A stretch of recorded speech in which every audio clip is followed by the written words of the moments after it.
The long tunnel leading to this that Neferndel was basically put onto was as far as she had gone. She didn't have any information beyond that. Effectively, she was basically turned on to, you can follow this. It's going to lead you to whatever, but kind of just like a cryptically, this is effectively what she'll give you to.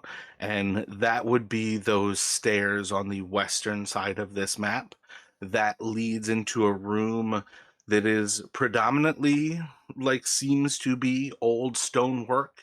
A lot of old work showing that this is a part of the old city. At one point, it would have been the surface. You could see that there's kind of like a blocked off section in the south.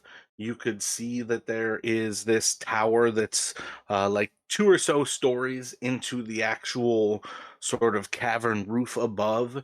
And you would see signs that though this place looks like it's an actual like room of construct, that it's actually still this idea that these are excavated portions of it. Those northeastern side before the tower and the north or southeastern side below the tower, those are signs where they've kind of excavated beside these or beyond these like clean walls of the room that you see on like the western side. And it's more so like that once you go through this tower and get to the eastern side. The tower has walls that block it off on the north and the south of it. So from the western side, you only saw this dome-like building that was kind of like a story or two tall. When you walked through the tower, you saw stairs, and they kind of vaguely lead up into sort of a darkness that was kind of clouded by like spider webs and things. It was kind of one of those things where there's sign of like the dust of the stonework in the excavation, and really just kind of this ages of dust and oh, what are the spider webs that make those like thick webs you like have all the time around Halloween? um I Oh, can't well, think of like the it. trapdoor spiders? The ones that, like, make, like, the little path? No, no. Oh, my bad. I shouldn't talk right into the mic. Not specifically like anything like that. Like it's definitely meant to draw some thought to spider webs in places like this should be dangerous. Not necessarily like giant spiders here. But I'm thinking about just the way houses over time, if they're left abandoned, there's spider webs like everywhere. And I feel like there's like a specific way to kind of discuss those spider webs where it maybe not even like one kind of spider, but it's just like years of spider webbing. But it's kind of enough that like for an adventurer, I think you guys have fought giant spiders. There's definitely the level of seeing spider webs and seeing very webby spaces are two completely different things, and this was a very webby space. It's not quite like saying this was a webbed tunnel that you guys could like walk into a web tunnel. So it's not guaranteed to be a giant spider up there. There's a solid chance that there's some sort of giant arachnid up there. There's definitely arachnid presence in that tower. But you guys basically just walked on through to the other door. You would find on that side, again, the rougher excavation. None of it is quite as clean and as simple as the western side of the tower. And on that side, you guys are basically met with kind of four different options. You've got north, where there's two statues on each side of this. I think these are 10-foot squares. So there's like two statues on each side of that pathway. Those are the circles with the stars. And then to the northeast, there's like, and that one's like almost a hallway. You can kind of see the beginning of that actually being smooth, sort of fashioned stone. To the northeast, you can see kind of roughly hewn stone, about a 15 or so foot wide hall. To the east, there was a building and a door. And then to the south, there's about a 20-foot passage that leads into, again, like kind of finished halls. I believe you guys started to move for the statues and were sort of ambushed from above to the sounds of breaking glass as these potions kind of smashed down into the ground. Those insectoid like humanoids would leap down from above, and you had a quick moment of ganging up on them and dispatching them. I don't believe they offered too much threat. I don't believe anybody is terribly injured. You then had two rat folk come from the door. The pop pop of their guns. I think you guys killed one of them. And in my oh no, but it looks like I still have two. Maybe there were three of them because I do see one's dead. Uh, but you guys kind of had like that moment. And then I have saved in my notes that we're kind of still inside of the initiative. I am not terribly concerned with us starting back up into the initiative here simply because it's been so long. I don't think you guys are under terrible threat, but that's kind of what I have as like a recap to get us back to this moment. Does anybody have anything to add?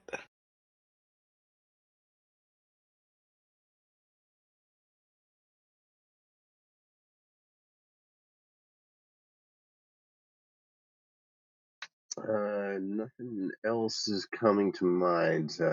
It's been a while, so I'm probably forgetting something, but that sounds. I have Davros has some temporary hit points. Did somebody cast aid? Or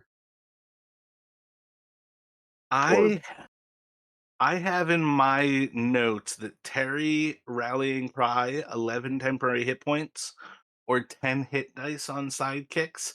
I feel like 10 hit dice on sidekicks is too much, so I'm not sure why I wrote it like that. But I do have that I believe Terry Chin has used his ability that's a rallying cry. okay, that would explain it. Yep. So okay, so I'm down to 8 temp, so I must have just taken a glancing blow at some point. Okay. But I believe everybody should have some form of temporary hit points right now.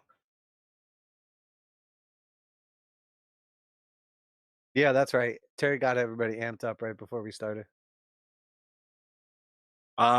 So yeah, like if we pick up with this combat, I have initiative order has you guys at Davros. One of the rat lords, I just have rat lords, so maybe I was doing both of them at the same time.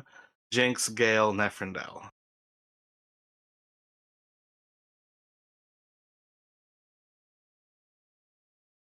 Do you guys want to jump right into combat and some dice rolls just to feel out your abilities? Otherwise, I'm not gonna lie, like the rat lords to me are only really threats as the insectoid humanoid things are like in your faces and they're shooting at you from a distance. I believe you guys can basically move through this and dispatch them. I think we called it specifically because like Chris had we almost always have like kind of a hard cut just because of how late it gets. And I think maybe Justin was getting some food delivered last ages ago. Yeah, I think I think I had something, or I was going to dinner or something. I think yeah. So we kind of had to do the harder stuff. Yeah, it was, I'm good to just, if we want to kind of hand wave past the remainder of the combat and pick up somewhere else.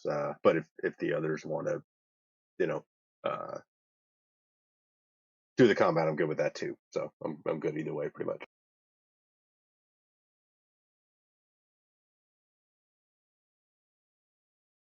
Yeah, I'm what's fine either way. What was it? They ran down the hallway in between the stars and like ran away. Is that what happened? no. Are you inside Owlbear now? Yeah, yeah. I don't see the actual rat stuff. Oh, wait a second. You know what? I was definitely Owlbear just crashed. I just noticed that I was mistaking one of the lizard folk. Who is it? Who do we have? Is that Bob? Oh, No. that's Bill, I think. My bad. I did mistake Bill for one of the lizard man. So Bill is kind of southwest of you. Gale has kind of flanked south of the lizard man. So that's what it is. There are two lizard men. One is left alive. You guys killed one at the door. Immediately to the west of him, you don't see a little lizard guy, like white background, or not lizard, rat guy. Yeah, I mean, I could see the two, like, just east of Gale, like one dead and one alive.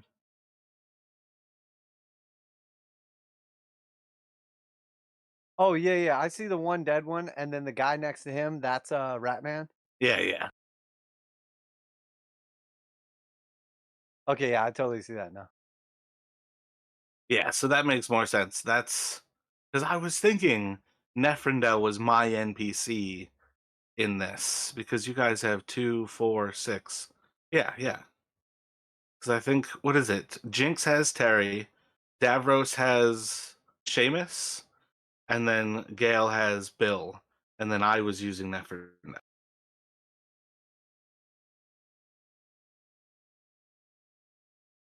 So these guys came out behind you guys, and it was moments after the actual insectoids kind of leapt from the top of this building. It's kind of a two-story building, and they would have leapt down and kind of attacked as they were like smashing those potions. I think one of them was a sticky potion. I think another one was like sort of an electrical shock. I feel like you guys all just smashed like the deck saves and just basically ignored both of those potions when they did hit, sadly. But the two rat folk kind of came out of that door and like pop pop. Um, and yeah, so you guys can kind of dispatch that second one, and we'll just pick up from it from there. Like at the end of this combat, you've just kind of slain these four things.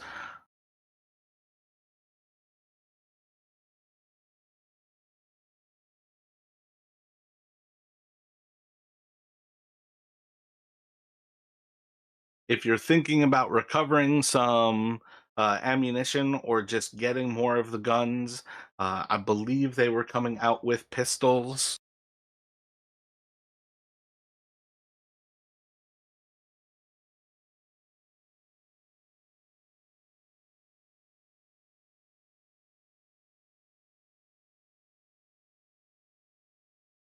Yeah, so I'll finish reloading. I think I was halfway through my reload on the long rifle, and then I'll go over and, like, gather up some ammunition if I could.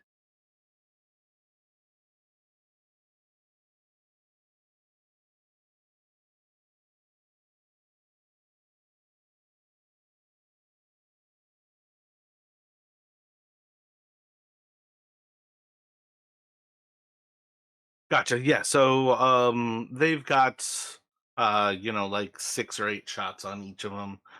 If you roll like a d6, you can have a d6 plus 6 shot.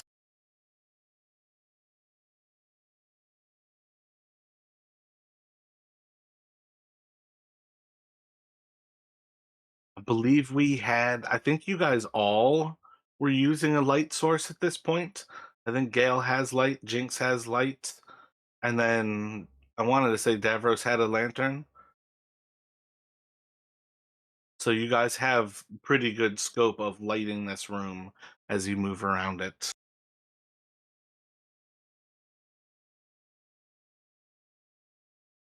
Anybody else need some ammo?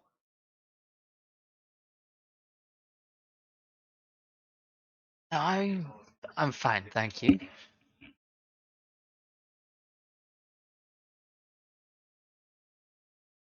All right then, don't mind if I do.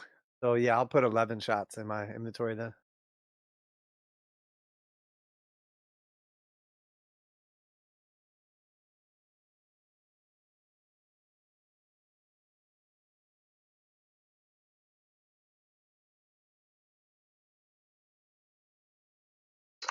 I know.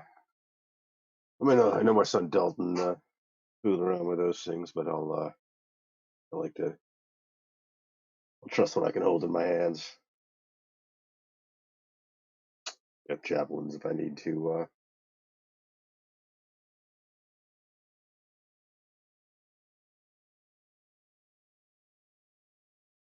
Gail, as you move into that area, you can see a little bit below you. Like some of the kind of excavation has like wood planks and a little bit of like disheveled stone. Roll an intelligence for me here, Gail. If you have any like stonework reasons, you could use like a I don't know, like an intelligence based skill. Otherwise, just do a straight intelligence kind of thing. And that would be a 10.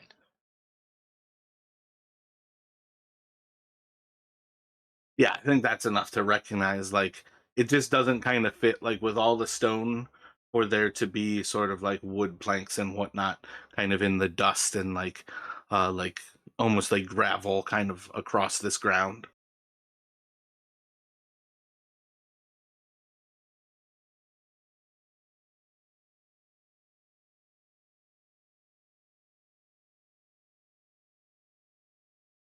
But if you go over there and like investigate a little bit, you can see that there's basically like a lightly covered just hole that seems to just kind of fall off into the ground.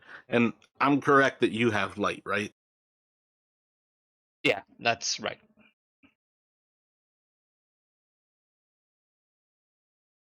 So you can see, like looking down, the distance that your light travels doesn't quite penetrate to the end of this shaft.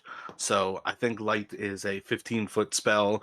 The dim light goes about 30 feet or so, and you can basically see that there is a continuing shaft down into the ground, well below this.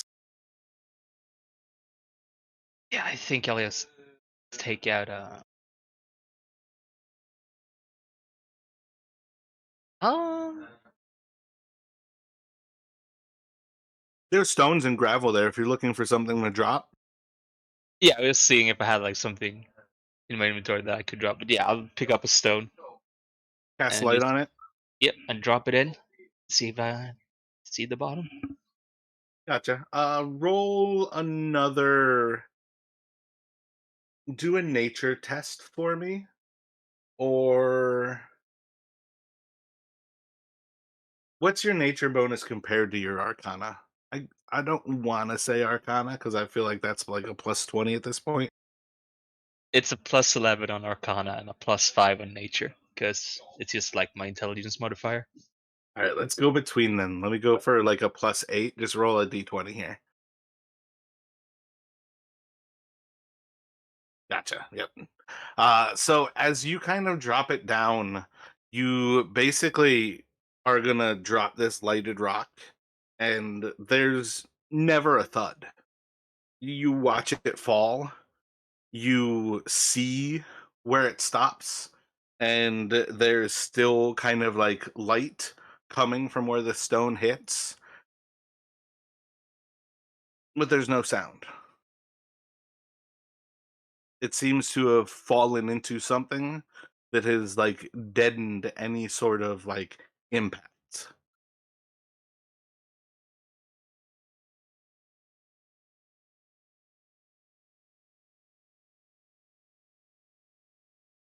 And then you can see like there's a little bit of like kind of the shimmer of water and like the flow of water, but you didn't hear a splash. And then the light just seems to, as if the stone like just kind of washed away with a flow of water. It just seems to be kind of like out of view, and the light kind of dissipates and it's dark again.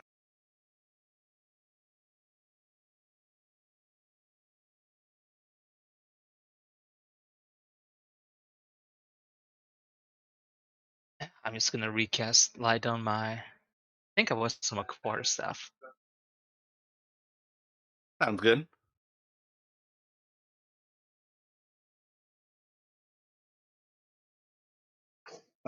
So Davros is going to kind of like come up towards Gale, um, looking at the ground around this pit. Does it look like the ground is like weakened near it, or does it look like a purposefully dug pit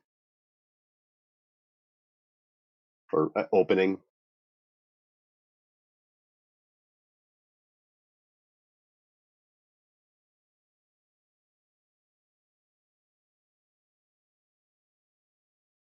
I think looking around it, you can kind of recognize the like I would say from a blacksmith's perspective.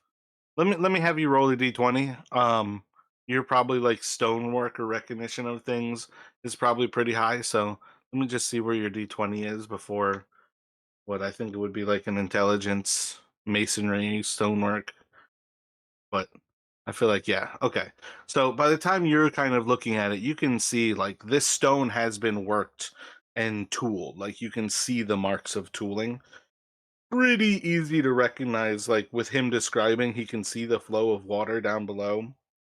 He can see like the signs of light shimmering through water. This is a well. The top part of it is tooled as if somebody, made it on purpose. But you can basically see, like, as he holds his quarterstaff, or as you drape like a lantern down there, not all of this shaft is made by tooled effort. It's not all artifacts of somebody working here.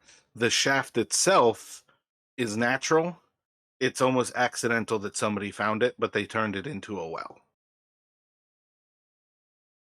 Okay, gotcha.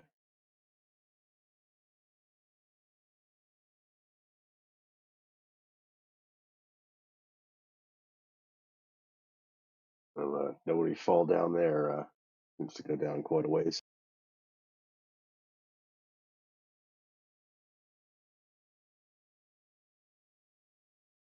Probably make sure there aren't any more of those rat things lurking back there and they'll jump out at us.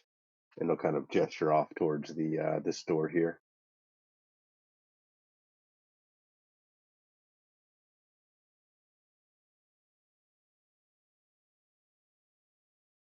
Where I just revealed like where the rats had come from. Yeah, yeah. And I gotta say, I make this same mistake all the time with Bill. I always like first I just glance at it and I'm like, oh, rat thing. It's like, nope, that's Bill. Yeah, so you guys can go through this room. This building has largely kind of destroyed walls. Most of it is not really intact here. Again, it's going to show all of those signs of the filth that the rats kind of bring with them. But in the long run, kind of going through here, there's not really much to find of interest. Um, let me have let me just have each of you roll a uh what, like perception or investigation. And let me just get an average from the three of you. Sure. Yeah, I mean, I think Davros is mainly just wanted to make sure there weren't any more enemies in here, so we'll just kind of take a quick look around.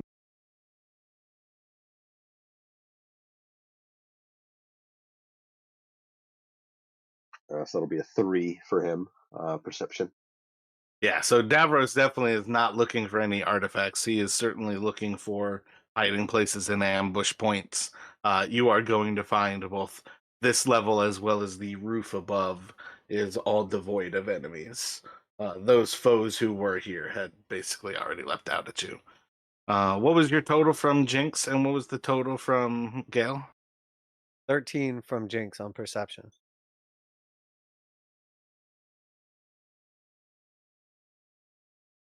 Oh, I forgot to roll actually. Yeah, nat one. Gotcha. So realistically, we'll go for like instead of doing it specifically as a team, Jinx, you're kind of noticing they do have like more javelins and things like up on the rooftop. But by and large, this place is just kind of trash. The building is a little bit too call a place of ambush left from the old structures, but basically that's realistically all this is. If you guys have any interest in any more javelins, as far as I'm concerned, you guys could walk away with, like a dozen or 2 dozen. It doesn't really matter at this point, but if you guys want some javelins, they definitely would have some more pretty mundane throwing objects upstairs.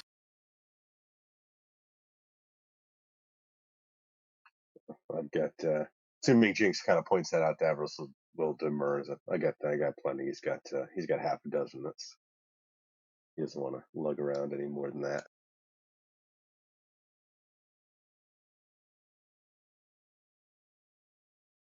Don't gotta tell me twice. I mean, I much prefer to carry these, and I'll just like pull out a handful of the ammunition.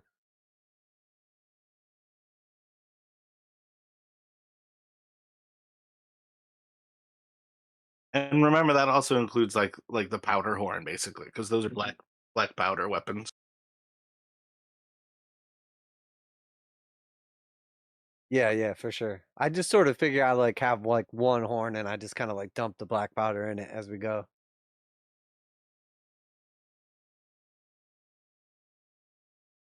We check some of these other. Are these passageways leading up north, and is that one to the south? Yeah, yeah. Right now, you guys have 3 other directions that this place goes that you have not been. North between the statues where you were heading when you got ambushed. Northeast into the rough, kind of 15-foot wide hall, and then south in that 20-foot hall.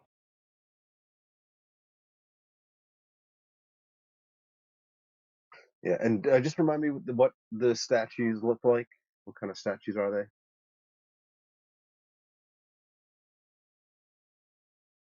Or just, I mean, it doesn't matter then. Just Reminder wise, I'm tempted to say they are lacking all discernible characteristics. Honestly, oh, I kept like looking for the statues and I'm like, I swear they were described. I don't remember where, but I almost think it's just like, hey, they're like destroyed statues. okay. No, actually, I just looked back in my notes and I have in my notes 2 statues, effectively humanoid in shape, human-sized robed figures, but otherwise not particularly distinctive. So I was totally thinking that it wasn't like wrong to say that, but yeah, I'm glad you found that because it's definitely one of the things where like this room's described in like so many different weird places. It's kind of hard to find some of the descriptions at times. Davros will look to the others and kind of nod off towards the passageway leading off between the statues, and should we head up that way? I mean, I was thinking the same thing. I'd say be careful of traps, but we sort of just got ambushed, so maybe that was already it. I don't know. I have a feeling it won't be the last one, so maybe keep our eyes out, peeled out, and I'd see if we catch them before they catch us. Yeah, a place like this probably pays to always keep your head on a swivel.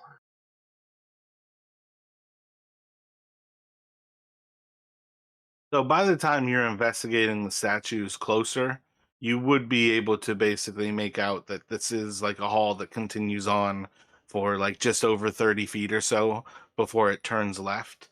And before it turns left, there is indeed a doorway there.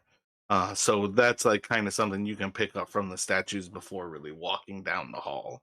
And then again, part of the statues being kind of like without characteristics is also to recognize like this place was like caved in and has been freshly excavated, and that's part of what you notice about like the rougher walls here is wherever the real walls are, this area right now at present just isn't back to them.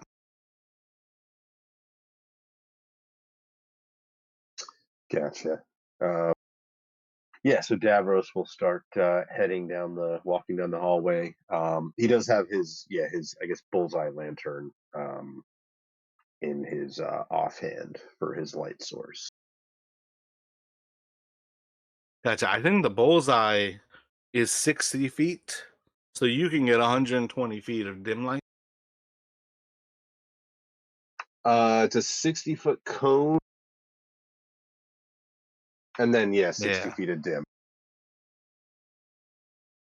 But basically, Davros is intending to. He's going to walk kind of.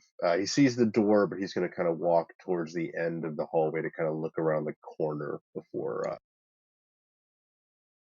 Yeah, so when you kind of like, are you gonna flash the light down that corner? Are you trying to look Ye- without the light? no, Davros doesn't have any sort of. Yeah, he'll use the light to yeah check around the corner.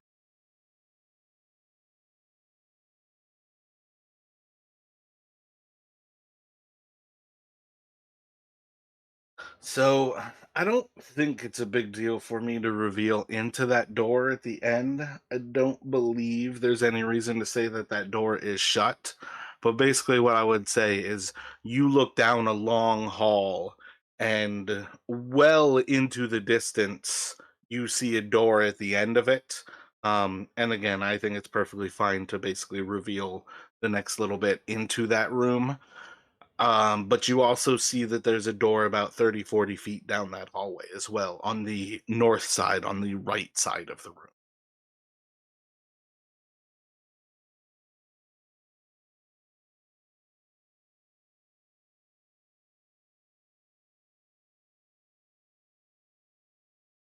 Roll a perception check for me, Davros. Sure. That is 5. Excellent.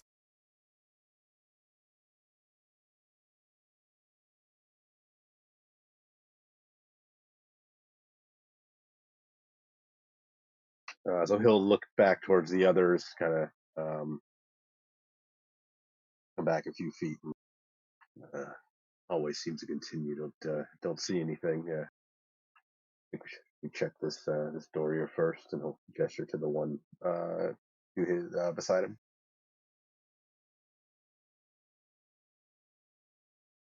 Yeah, I might as well. Don't want to go further into the hallway and just to find out we get ambushed from behind.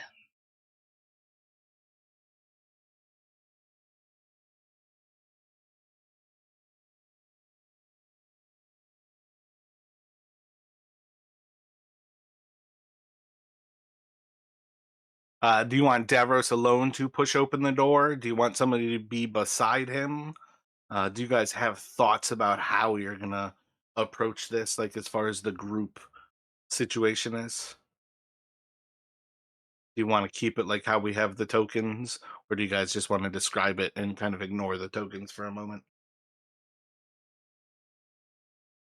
Davros will he'll kind of like nod to the others, and he will go to push open the door or push through. Actually, he'll probably before he does that, he's going to lay or put the lantern on the ground so he has both hands free, kind of like on the right in the side, so that its light will kind of keep you know at least penetrate somewhat into the door, and then he will go to open the door. Gotcha. So you've got the bullseye facing the doorway. Dalton kind of looks to everybody to nod that he's about to open it. Effectively, do we have Gale and Jinx kind of right there waiting? Again, those squares are 10-foot squares, so you guys can have kind of 4 people in that square. But what are you guys thinking? What satisfies as Davros is about to shoulder the door open? Right? That's what you kind of described, like bursting it open? Uh, I mean, I guess he'll try to like if it's like just regular like to open it, he'll do it, but he'll do it I guess fairly quickly and kind of stride through. Or if it looks like Gotcha. it might be stuck, he'll use his shoulder to try to yeah. Gotcha. So, assuming it's open, if you had to, you would put some body into it, but you're not simply throwing a shoulder into it. Does that sound good for Jinx and Gale? Yeah, that sounds good. I'll kind of stay towards the back, watch our back, make sure nothing comes up behind us, and then I'll have Terry move up there like with Davros, ready to like rush in or whatever he does. Terry will kind of do the same. Gotcha. Sounds good for you, Gale? Yeah, sounds good to me. Davros and Terry push in. Gale's got an eye through the doorway. So yeah, as you go to like just kind of push on the door, it doesn't take any effort to open. The door is just going to open. You just kind of like step on in. Terry kind of immediately follows you, and then it leaves Gale with like a well lit kind of like bullseye of the lantern. Um, the door's not gonna like completely like it's not gonna completely light this room simply because of like how the bullseye is directed, and Gale's a little bit back from the door. But you can see, and Terry can see very clearly, that this is a small, like 20 by 20 room. There's, 20 feet in front of you and some things, and there's like a dwarf just kind of like standing there staring at you. The rest of the room has kind of like some furniture, like scantily thrown across it. There's a lock box, like a strong box in the southern corner that you can kind of make out. Terry, again, with the dark vision and like the actual dim light in there, can see it a little bit more clearly. And you can see like a disheveled bed in the southeastern corner from Terry's point of view. That's probably pretty much out of the view of Davros, and effectively Gale can basically only see into the room and this dwarf who's just like staring at them, like kind of like not necessarily cowering in the corner, but there's definitely a dwarf who's kind of like just staring at this door and seems sort of like surprised to see that there's folk entering.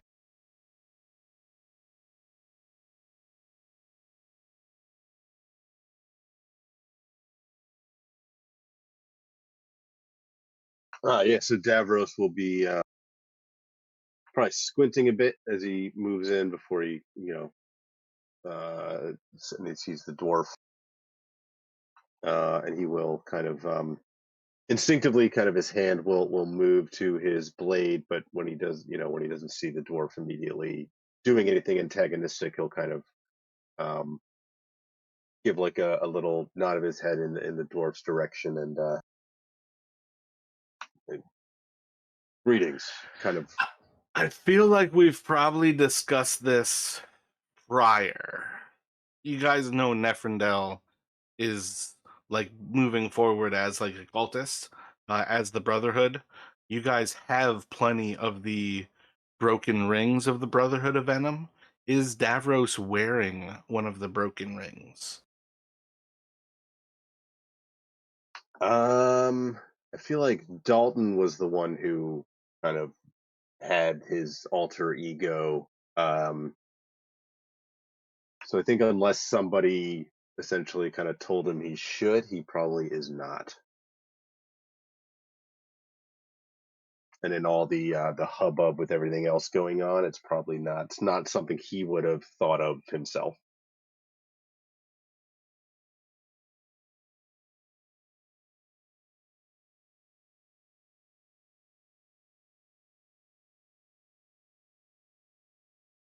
Does that sound good to Gale and Jinx? Neither of you think you would have informed him with everything going on?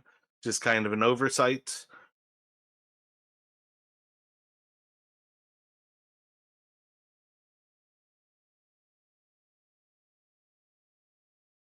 Yeah, I mean, if you wanted a ring, Davros, I never wear mine, so you could have mine if you wanted it, but otherwise, I wouldn't really probably think twice about it. Hello and greetings. Who are you?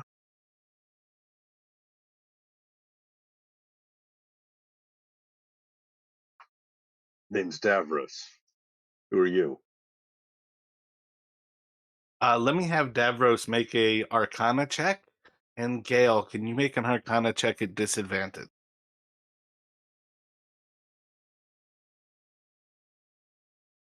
Yeah. Actually, you know what, Gale? Let me have you make a Perception first. Oh, that was rough, anyways. Um, I don't think it's gonna matter really between those two different roles. Yeah, and that's a 3 for me for Arcana. What is your Arcana, Gale, with either the first die rolled there or just a 6? I mean, the 8 is 19 and the 6 is 17. Yeah, 17 doesn't matter. Yeah. So as Davros is kind of like going to question him, Gale immediately picks up that this dwarf, as he reaches out to kind of introduce himself, the dwarf kind of flicks his fingers a little bit. Uh, Davros, can you make a wisdom saving throw? um as he kind of like gestures with his fingers, Gale, you can recognize whether you necessarily know the spell or not. Excellent, you resist this spell. You don't really notice what happens. Gale, it might be enough that you kind of recognize, like, I wonder what Davros is going to do next. But realistically, what you do kind of pick up on this is the dwarf was casting a divinatory spell to try to figure out what he might be able to learn about Davros in this instant of reaching out his hand, this little flick of his fingers, and he just says, I am Warren, I'm the keeper here. I'm the one who's meant to watch over the tower and greet you when you arrive in the temple. I'm sorry, I was just taking my rest. I didn't know I was supposed to expect you. Um, my bad, I confused myself. You already said Davros, right? If he responds, I didn't know I was supposed to expect you, Davros. Yeah, Davros did give his name. Yeah. All right, yeah. So he just kind of finishes with that, like, I didn't know I was supposed to expect you, Davros.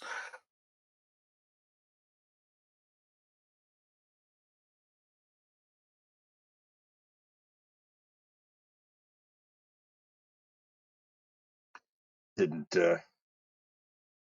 didn't know you were down here. And he'll kind of I mean, he'll shake the dwarf's hand. I mean, he doesn't know what's going on with the any kind of nefarious attempts. He's still kind of a little suspicious, and he'll kind of move in to allow, obviously the others to enter the room as well.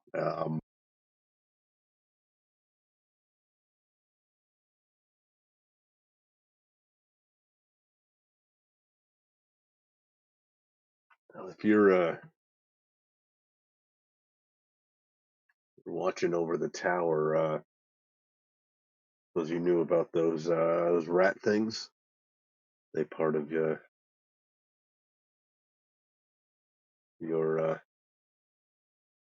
group,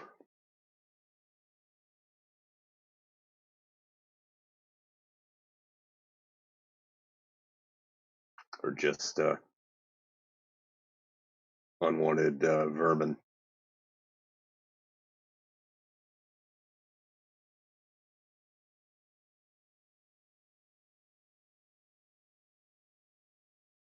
Uh, our, our group has rat folk working for us.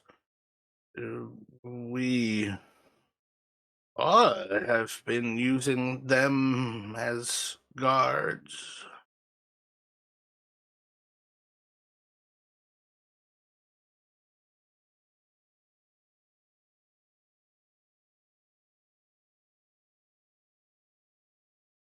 Does that mean you injured them? Do we need more? They didn't. I'll make sure that they're replaced promptly. And there's no worries. No need to worry others. We can have them replaced immediately.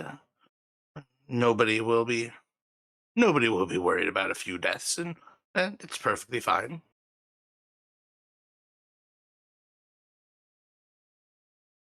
All right. Apologies if my questions seem um, I'm new to this, and he'll kind of like trail off because Davros is not he's not the most Everybody's struggling with the intricacies of working together. There's a lot of interests in play. It's perfectly fine. Um, Nothing to apologize for.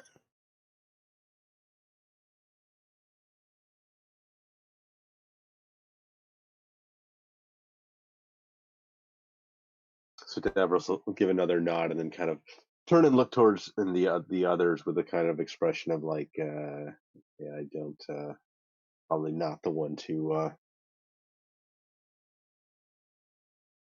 be taking the lead in this conversation.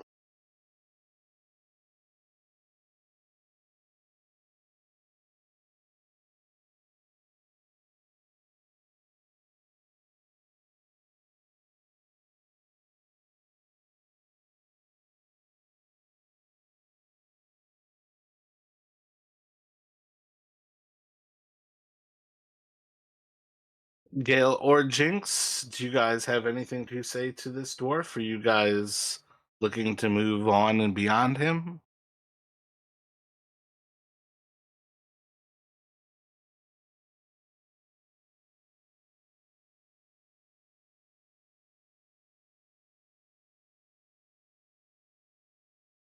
I'm like pretty far back here, so I would imagine I'd like kind of overhear what's going on, but really wouldn't have too much to interject as I tend to like blow up our conversations when we're pretending to be cultists.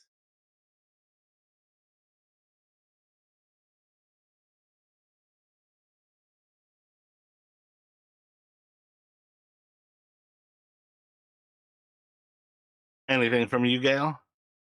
You guys have any thoughts about how to treat with this dwarf?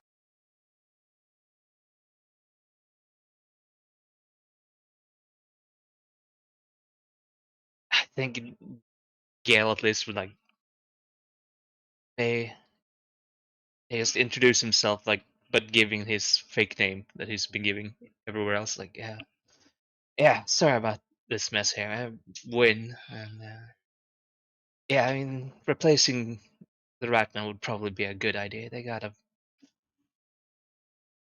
are we sure about those being guards? They seem a bit trigger happy.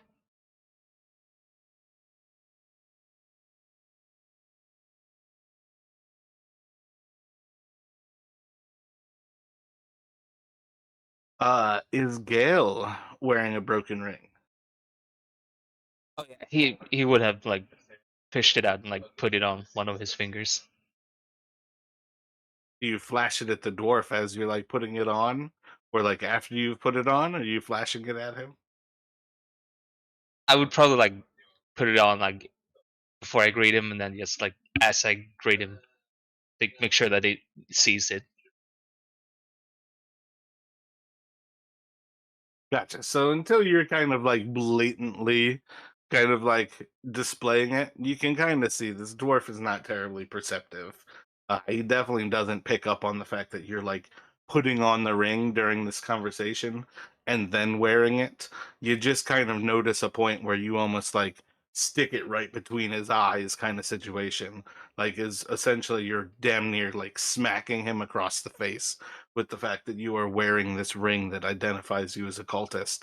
And like during this is like during a little bit longer of a conversation. You guys don't have to go through like all of the conversation, but you can sort of notice that it's not something the dwarf is picking up on until you just make it blatantly obvious that this ring is there on your finger. And it's only at that point he's just like kind of has like an almost like eureka moment that you can see in his eyes where he like lips just kind of to himself a brotherhood of venom, like that he's like saying like, oh, I finally know where these guys are from. It's the brotherhood of venom.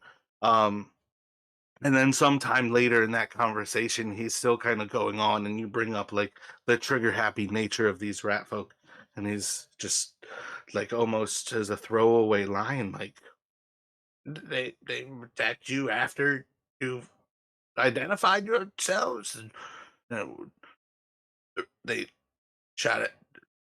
Maybe I don't want to. I don't want to be the cause of fighting between everyone. I like to think that I'm an intermediary that keeps everyone a little bit less chaotic amongst ourselves, but perhaps they told them to attack the Brotherhood. Perhaps they just didn't see the ring. I don't know if it is still infighting. I hope it's not infighting, but it could be that.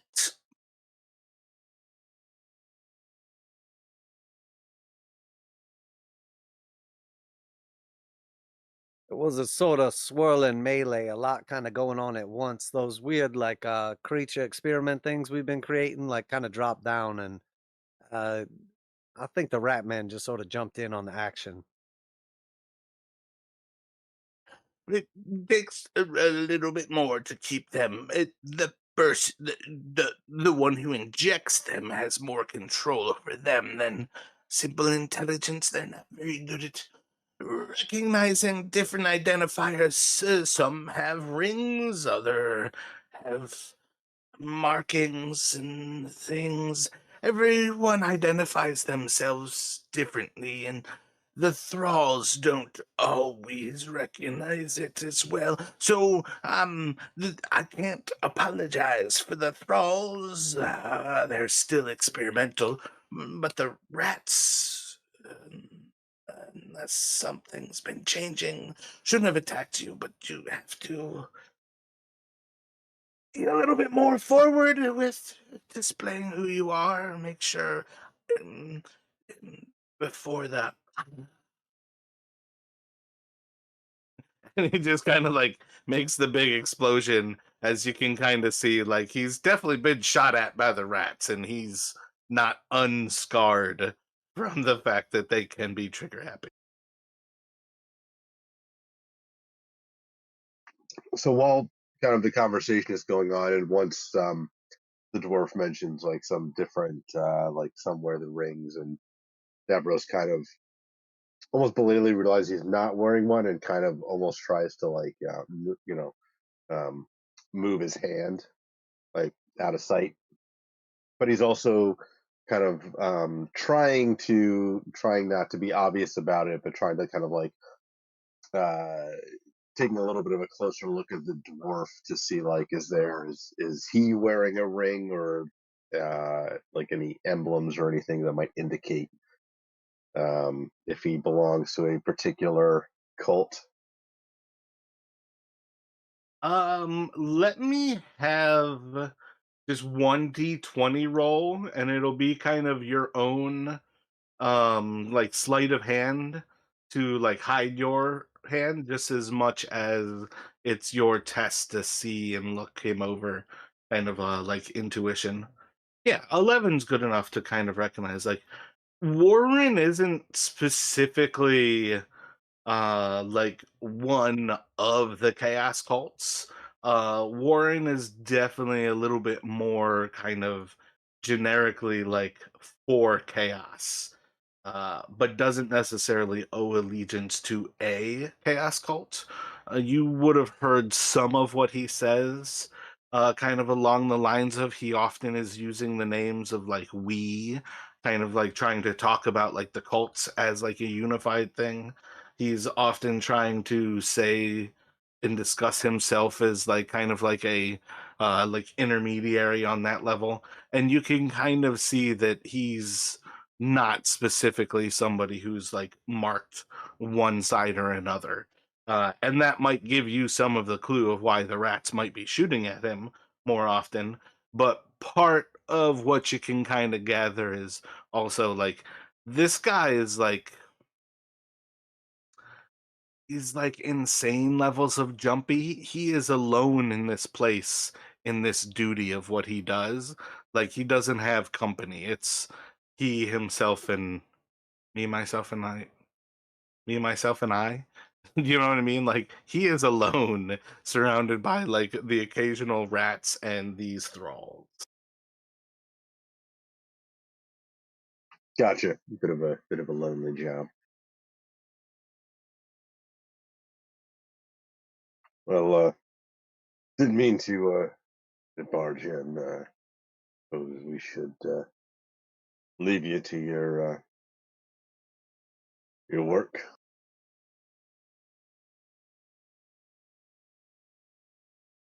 He like twitches a little bit as you like kind of like mention like your work. Yeah, hey, so this is our first time down here, and so we don't get into any other unnecessary skirmishes or weaken the help or whatever, cause any like intermediary fighting. I don't suppose you give us a heads up. Anybody else around here ready to jump out, or like people we should worry about or keep an eye out for, just so we don't, cause any unnecessary problems.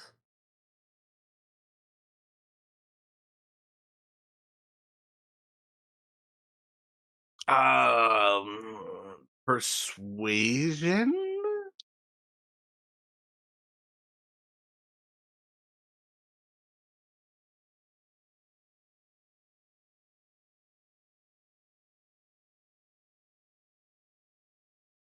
It's super high, 28.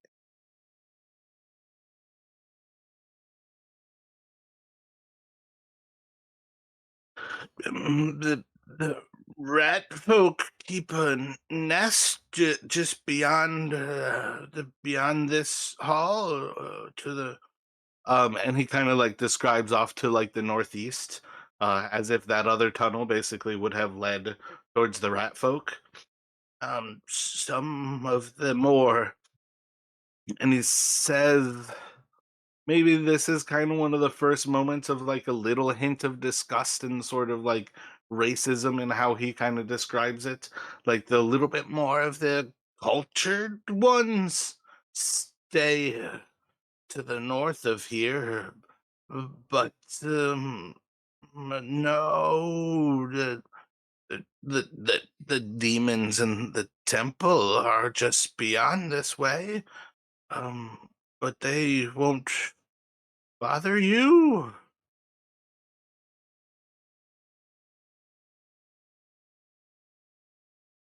Yeah, all right. Appreciate that. We could get a little bit trigger happy ourselves. So, I don't blame the rat folk for what happened down there. Matter of fact, I think I may have shot first. So,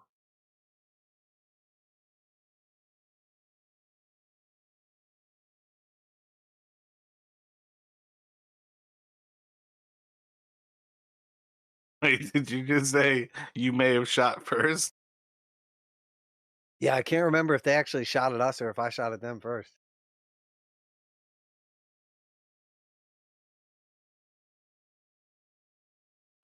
He just kind of like still like hesitant to like scold you or to like tell you any like better way to go about your life, but he just kind of has this moment where he just like hesitantly is just like uh, maybe don't kill the help and just identify yourselves and just be a little slower at killing those who are working for us. That's good advice right there. I'll take that to heart and I'll pass it on to the others. Appreciate you.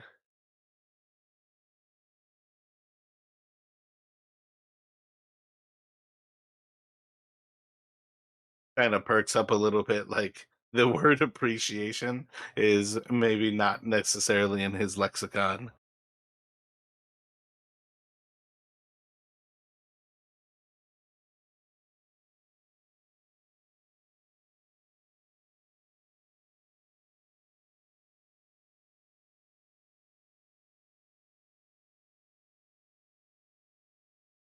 Well, should we keep it moving? I mean, they're expecting us. We should probably not keep them waiting too long then, yeah?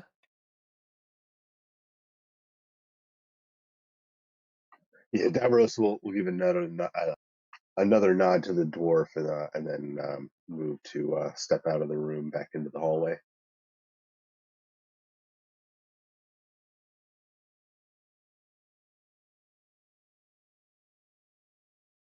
When you sort of like come up to the front, Jinx will reach out his hand and say, "You're going to be, representing us from the front. Might be a good idea to have one of these." And I'll pass you my ring. You can still do that, but I'm gonna basically have like Warren is gonna sort of follow you guys out and lock this door, like close this door behind him. And you're basically gonna see within a few moments if you guys allow him to pass. He's basically gonna start to walk down here and almost immediately start like dragging the thrall bodies, dropping them down that well, and probably doing the same with the rats. But he's kind of like going down here to the south and starts to like work on this kind of like signs of the foray there. Yeah, so maybe we're like once we're like around the corner or whatever, and he's not like in our immediate presence, I'll do that.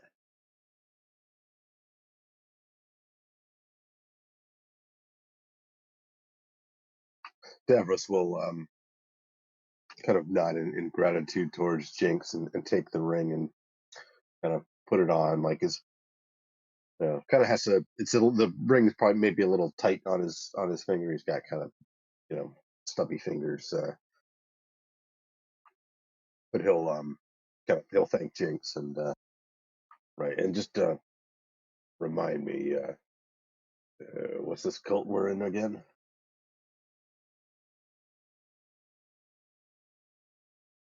Dalton didn't tell me all that much about. Oh, we're supposed to be the Brotherhood of Venom.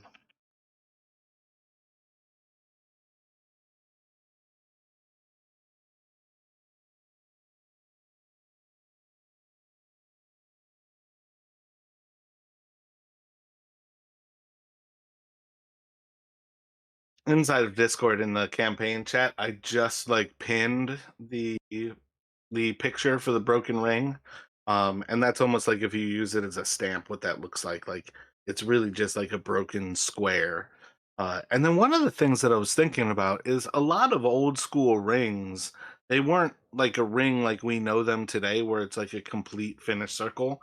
They would make a finished circle, because that's easy for blacksmiths to do, but they would like actually cut the base of the ring so you can expand it and make it fit like any finger you want.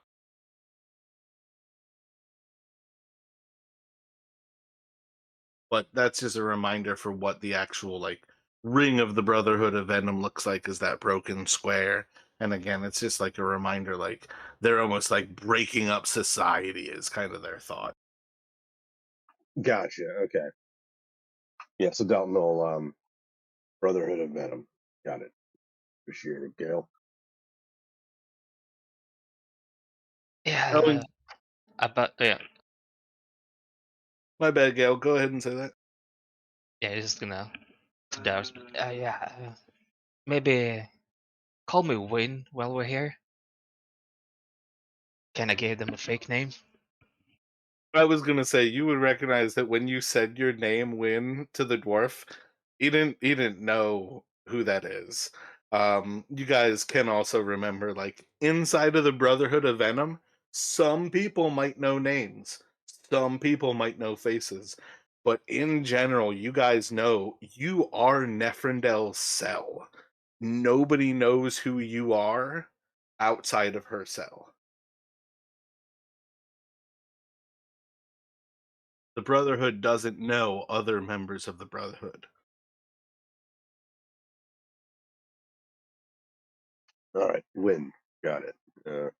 What about you, Jinx? You going by something else?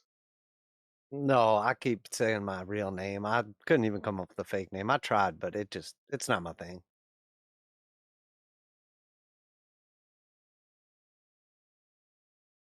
That's good. Too many new names. Tough to keep track.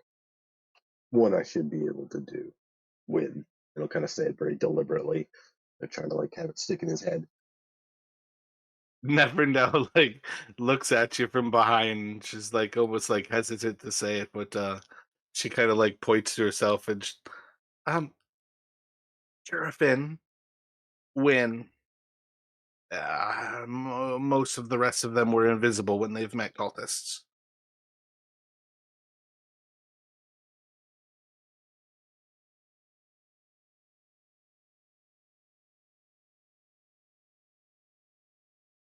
All right. All right. Turifin, is it?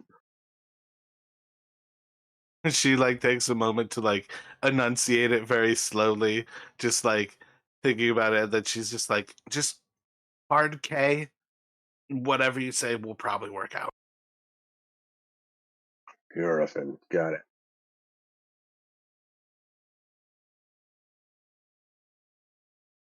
All right. He's gonna kind of start down the hallway. He's gonna look to the door on the side. He's like, and then kind of like to the others. And as they catch up, he said there might be more rat folk in that one, right? Than the demons down in the and he'll kind of gesture down the hallway. And he would have obviously picked up his lantern after we left the room. He's carrying it once again.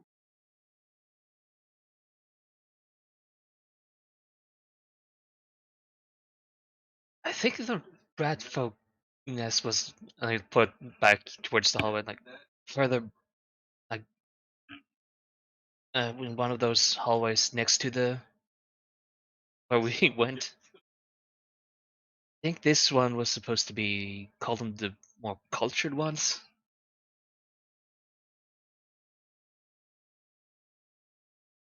Yeah, probably whoever's in charge.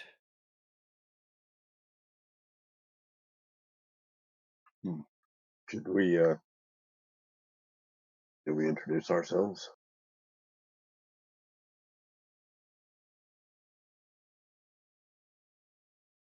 Might not Very be a bad uncertain. idea. Sorry, didn't mean to interrupt. Might not be a bad idea. I mean, as long as we try to keep it down, dwarf doesn't seem to be. I mean, sort of seems a bit out of it. But I mean, we don't want to like have to kill him too. But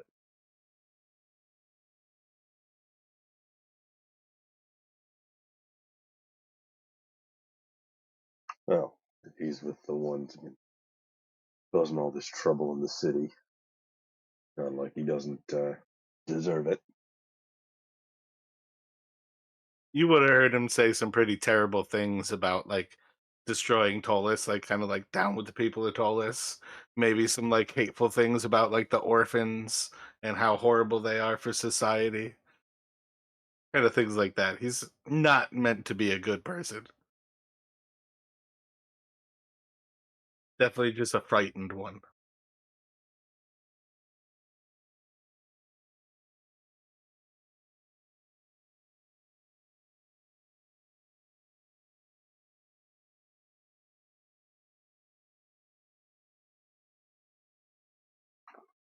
So I'll defer to you, you folks. You got a bit more experience with this whole thing, but if you don't mind my asking, just how long we tend to keep up this charade before we start busting some heads.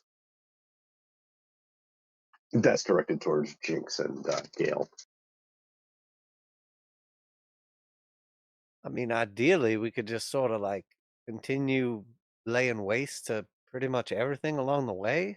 I mean, I'm not sure what type of communication or whatever they have between them, but I think the goal is to just stop somebody from getting away and warning them that we're coming, but just keep going deeper and deeper until eventually, I mean, full on war, right?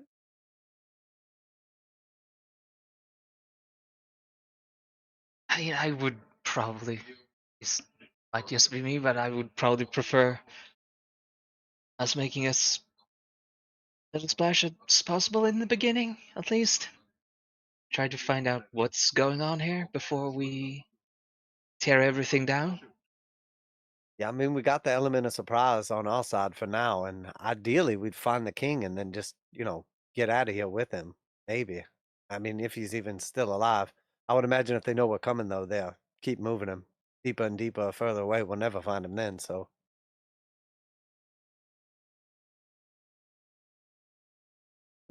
Fair point. Fair point.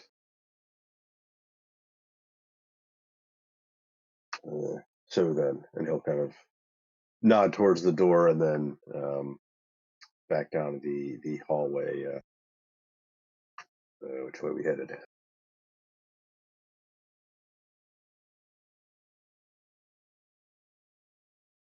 I mean, the underling vermins are always good to clear out, but I would imagine if we could take care of the ones in charge, that's definitely not a bad idea. And then the demons after that?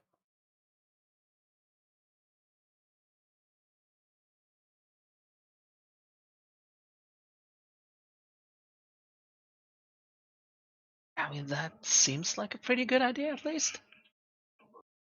Take out leaders, take out big haters, and then clean up the rest.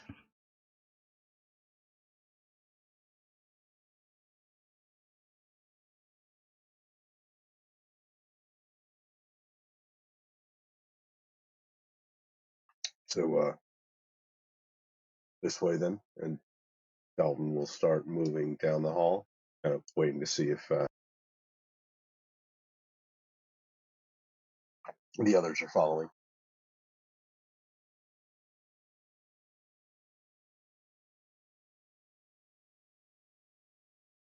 Gale just go up before you move forward. He says, "I think that was the way to the demons, if I remember right. Probably check the door first." Right. All right.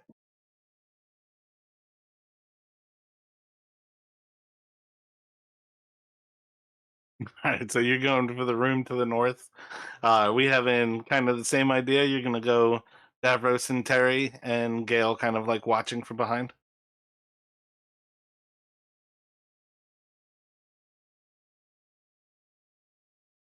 Yeah, Davros doesn't mind being the point person again. He's got the ring now, and he'll now he's thinking like we're here on subterfuge. He'll kind of try to like move to open the door and step in like he's supposed to be here kind of thing.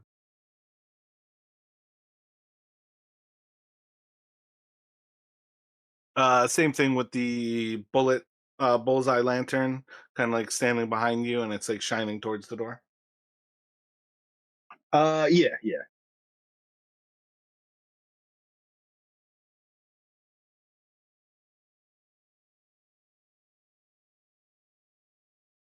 Son of a bitch, I had the hide one on. All right, so as you open the door, you're gonna see there's a pretty large kind of room ahead of you. Uh, Probably can't actually see that door right now, but you can kind of see that there's like beyond the 60 feet of normal light. Yeah, so that's all bright light. You can see that there's like a bunch of filth in this room. Clearly, it's still like a Ratman room. Still kind of like wafts out of there with like the hot air of this place. Just like this garbage and filthy air, just kind of like filling your lungs, like making you want to choke. And you can see kind of in these like piles of filth that there are two at least of these rat men kind of like cowering along inside of the filth. Um, you're gonna try to avoid it kind of like happening right as combat. So, how do you kind of approach this where you're looking to identify yourself? Like, what are you doing as you open this door?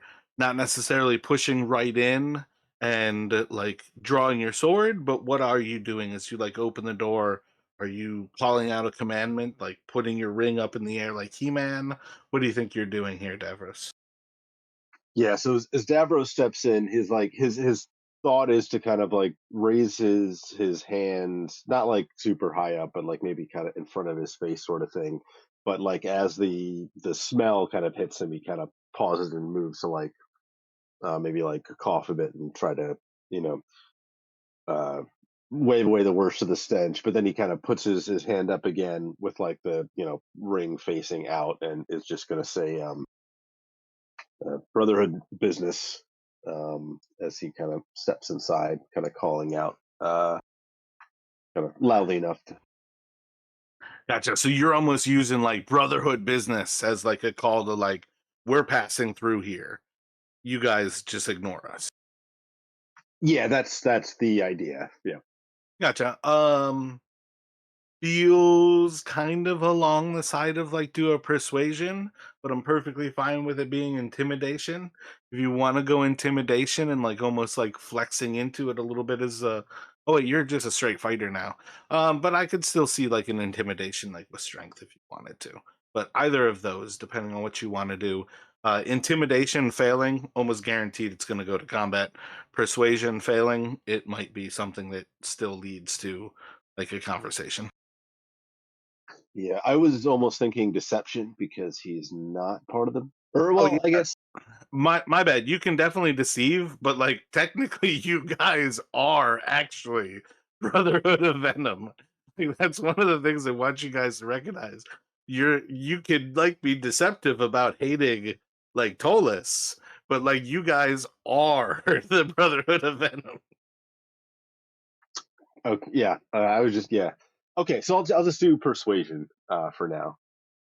Gotcha. I mean, you can still do the deception. That's fine. I just wanted to kind of bring that out. Again, it works because Davros is still new to it. I'm always down to give you guys options on what you roll because I think it gives different results. So, do you want to stick with persuasion or do you want to do what you were first thinking and do a deception? Maybe this one I'll do persuasion. If he has to have like an actual conversation, try to pretend to be a cult, that's probably when I'd move more to deception. Gotcha. Yeah, I mean, walking into the cultured room, you'll definitely kind of recognize like if there's rats that can talk, these are them. So that'll be a 15 or no, yeah, 15. Yeah.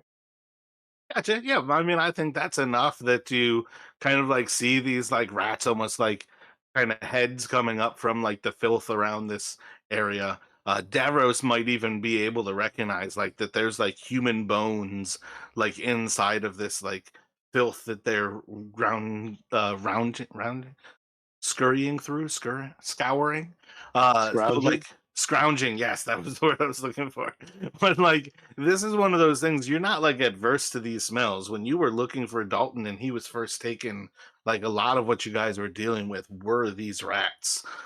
So like to recognize ones that would even be called even in a hateful way, kind of cultured is something else.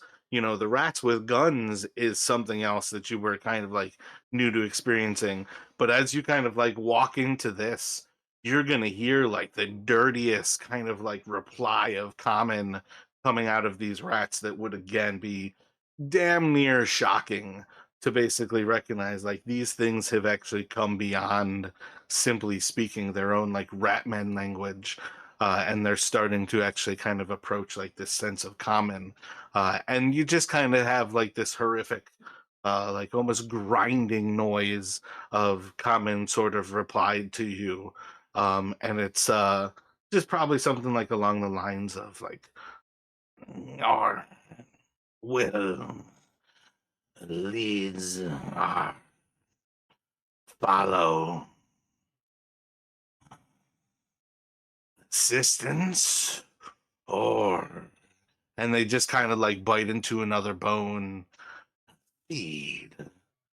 And it's just kind of a rough like idea to say like they're looking for, do you need them to help you, are you calling on them, or are you just passing through?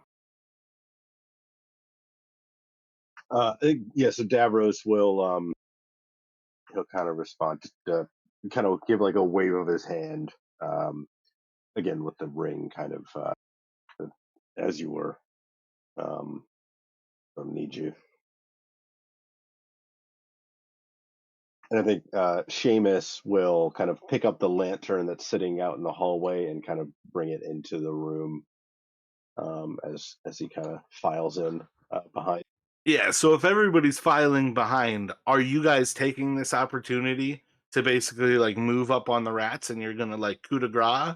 Are you guys gonna take this opportunity to just move through this room and go for that door? Yeah, Davros's thought, at least, is just move to the door. Um,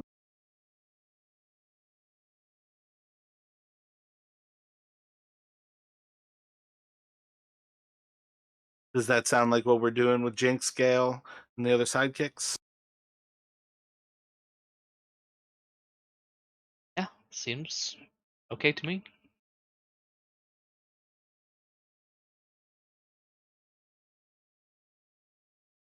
So as you guys like approach that next door, uh,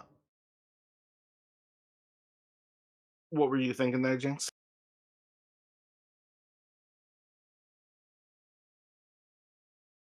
Oh, I didn't say anything. Oh, my bad. You rolled a die. I didn't know if that was like you trying to decide on something. Oh wait, I did. Oh yeah, I thought I just saw something. It's no worries. So as you guys like move through, uh, Davros can open this next door. Immediately a little bit fresher air kind of comes through. This is almost like maybe not say fresh, in that there is movement of air. It's slightly fresher than like the stagnant air of this room with both doors shut. but you do kind of immediately kind of pick up on like the sounds of a waterfall. Like as soon as the uh, door is kind of cracked, that's going to kind of happen. There's like a little bit of rush of like almost the pressure of the air kind of coming through, and it almost draws a breeze through this area. I don't want to think entirely of which way, where is when, what direction the breeze is going through. So I'm just going to say there's a breeze through the area. Um, I think maybe it would be through the door and into that northeast. But basically, as you open the door, you'll kind of see another very roughly hewn. Oh, I gotta like.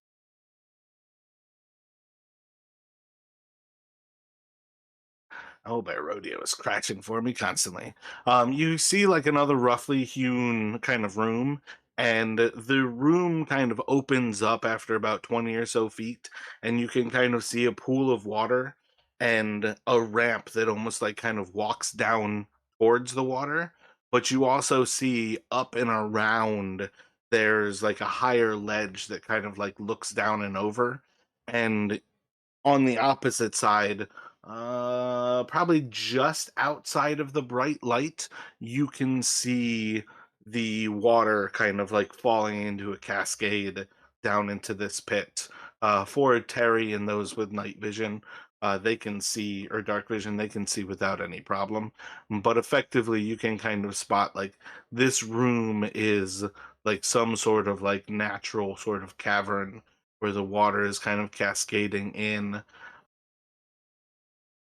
Within, you can pretty much immediately see, I don't think I sized them correctly, but two large, like rat-like creatures. And immediately as the door opens, you see as like their heads kind of like perk up and look towards you. Let me have it looks like Jinx and Davros were sort of in the front of things. Jinx and Davros make nature check. Yeah, it was probably standing behind. Let me just have all of you make nature. That's a 12 for Davros. 18 for Gale. And 17 for Jinx.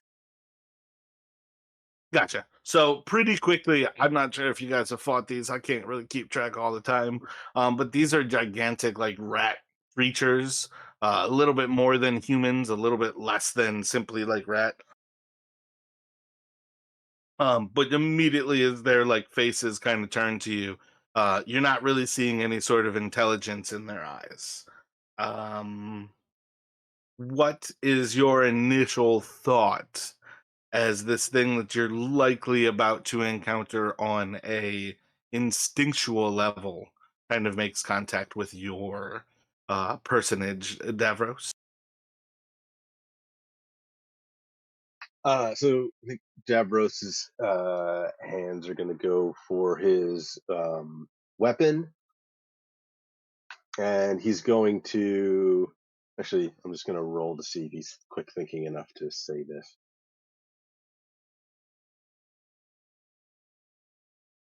He is not. So yeah, I think it's just his hand's going to go to his weapon, and he's going to just kind of give like a little shout of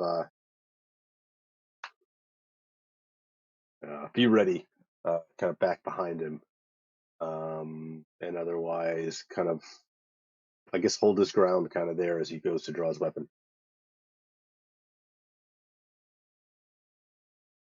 Gotcha.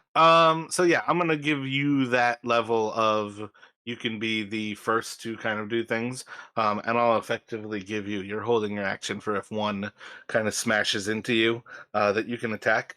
But otherwise, let me have everybody roll initiative, and we'll see if the other two can add to any thoughts prior to this happening, or what kind of goes down here.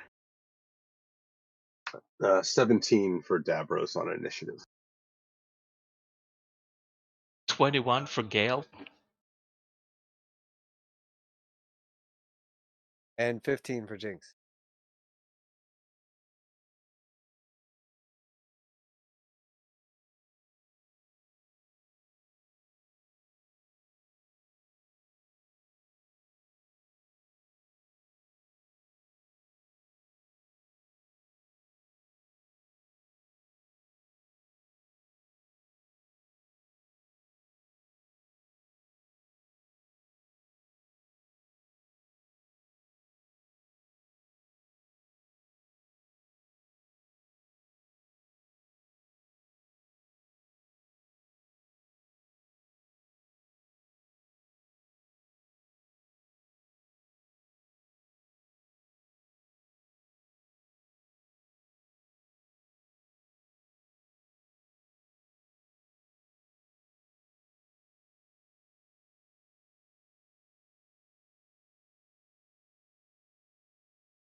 Son of a bitch, I've never added their profile to my notes.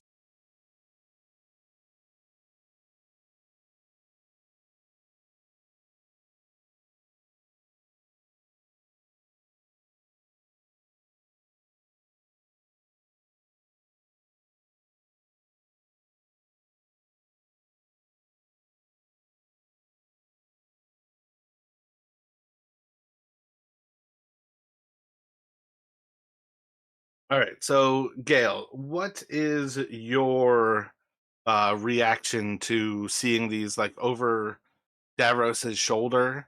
You kind of see like the lack of intelligence in these creatures' eyes as they like look up. What are you thinking, Gail?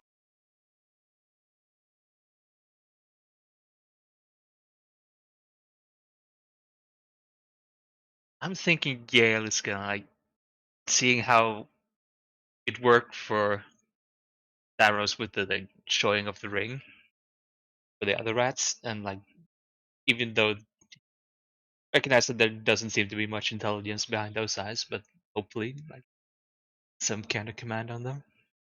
Like try to like openly show the ring, but very much probably more fascinated by these things by now, as long as they're not hitting us. Gotcha.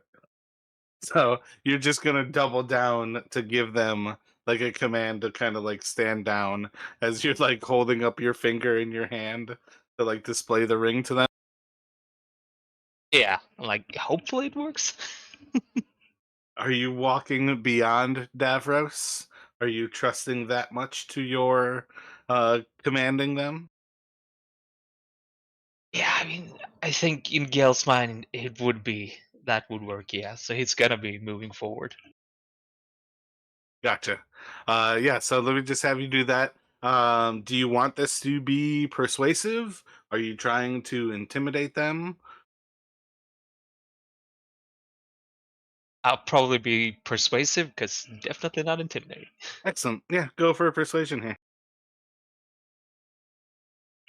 Yeah, that's a 19 with a nat 20.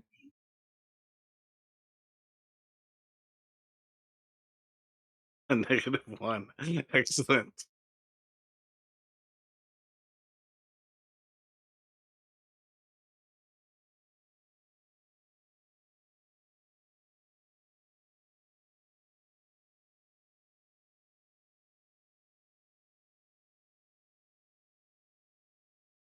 Um,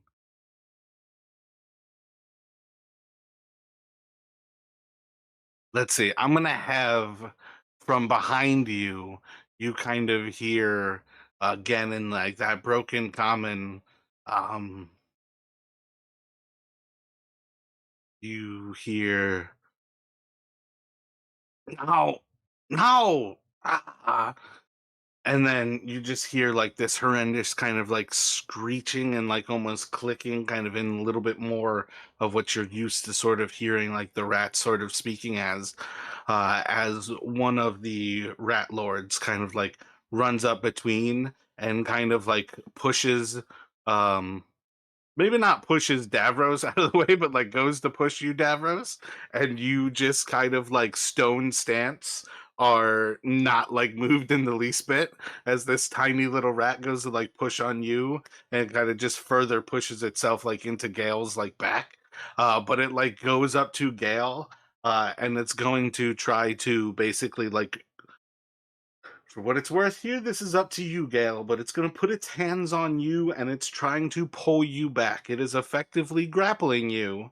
It's up to you whether you allow this thing to grapple you or whether you are going to fight it because it is still a rat. It is still a rat man. So are you kind of like trusting these first two screeches of a no as it kind of moves forward to you and tries to grapple you?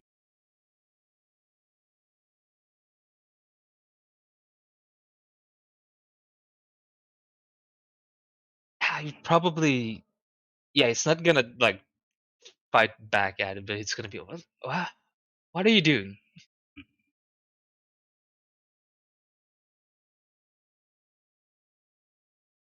All right, you're not fighting back, you said? Yeah, no, I'm letting him like drag me away because Gotcha. It almost like interjects basically. It goes to pull you back and puts itself between you and it. And you just kind of see as it like holds up this like three-fingered like clawed hand, and it's just kind of like putting its hands out to these creatures. And you're still like hearing these like rat-like screeches.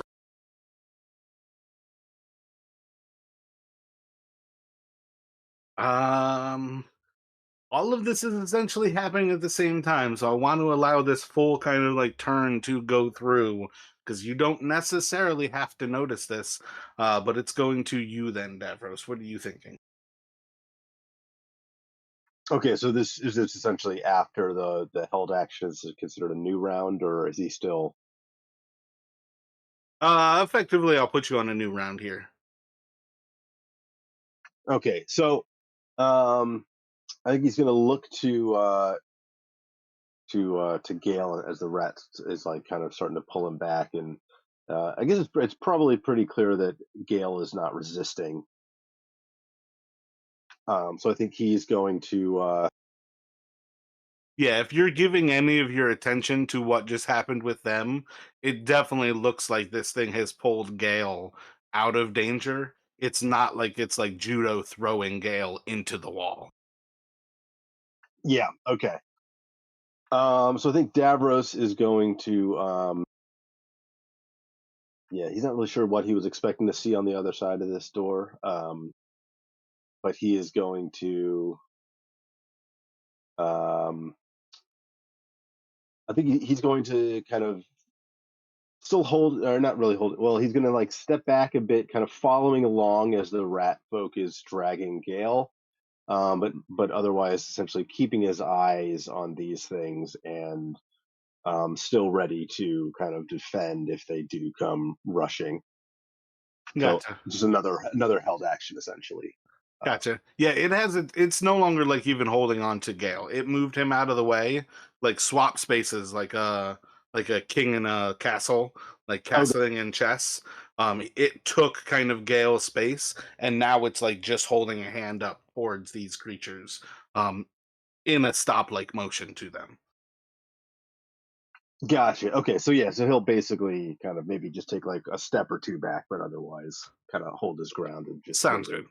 Staying close to Gale, you're not like falling back with Gale, but you're staying next to Gale, but otherwise not advancing forward. And then it'll take us to Jinx.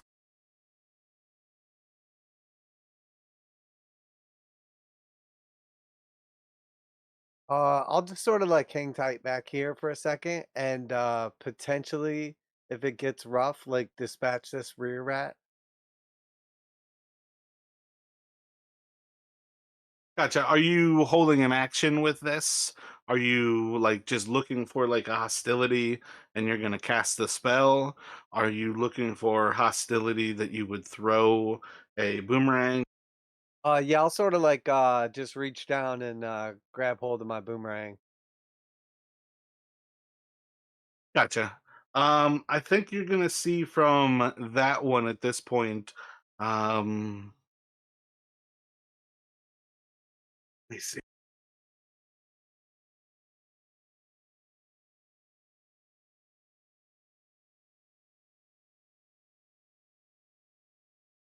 Oh, I'm like moving too fast. The dice roller couldn't even keep up with me. Um, yeah, it's just gonna kind of push forward, and it's like approaching around where it gets to the doorway, as it's kind of like this one isn't nearly as like vocal as the other one. um Still kind of like struggling to get out some words, but you just kind of hear it saying like uh maybe like nose, like interspersed with like the screeching of like a rat's language. But it's not going to get too much more forward than right up to the door right beside you there, Jinx, and doesn't seem to be like drawing a weapon or anything. So at present, I don't think you have anything kind of like hostile from it.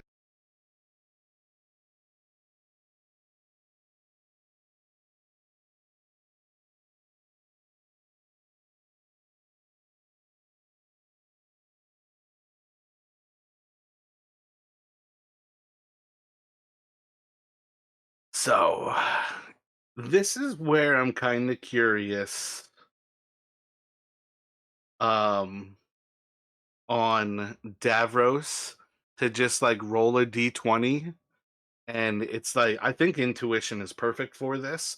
But basically, what I have in mind is happening are these two things are rushing forward, and basically, right at the hand of this rat lord, it's like they're stopping on a dime as if like momentum doesn't exist. They're just full tilt running and then just stopping in a dime. I'm curious whether Davros is like holding his composure or is like just like attacking and going for like the death blow. Like it's up to you whether you want to put it to a roll. It's up to you whether you have an action in mind for how you act to it. But like that's what they're doing if you were not there holding an action. And I'm curious how Davros would react to this creature that's, it's not quite twice your height, but it's probably about 12 feet. They're gigantic rats in physical form, but they have human-like qualities in that their arms are probably the size of like your torso. Their bodies themselves are probably hundreds, 400 or so pounds, like 300 kilos, I think, kind of like comparatively. Like they're pretty huge, massive creatures running at you full tilt. What do you think Davros would do?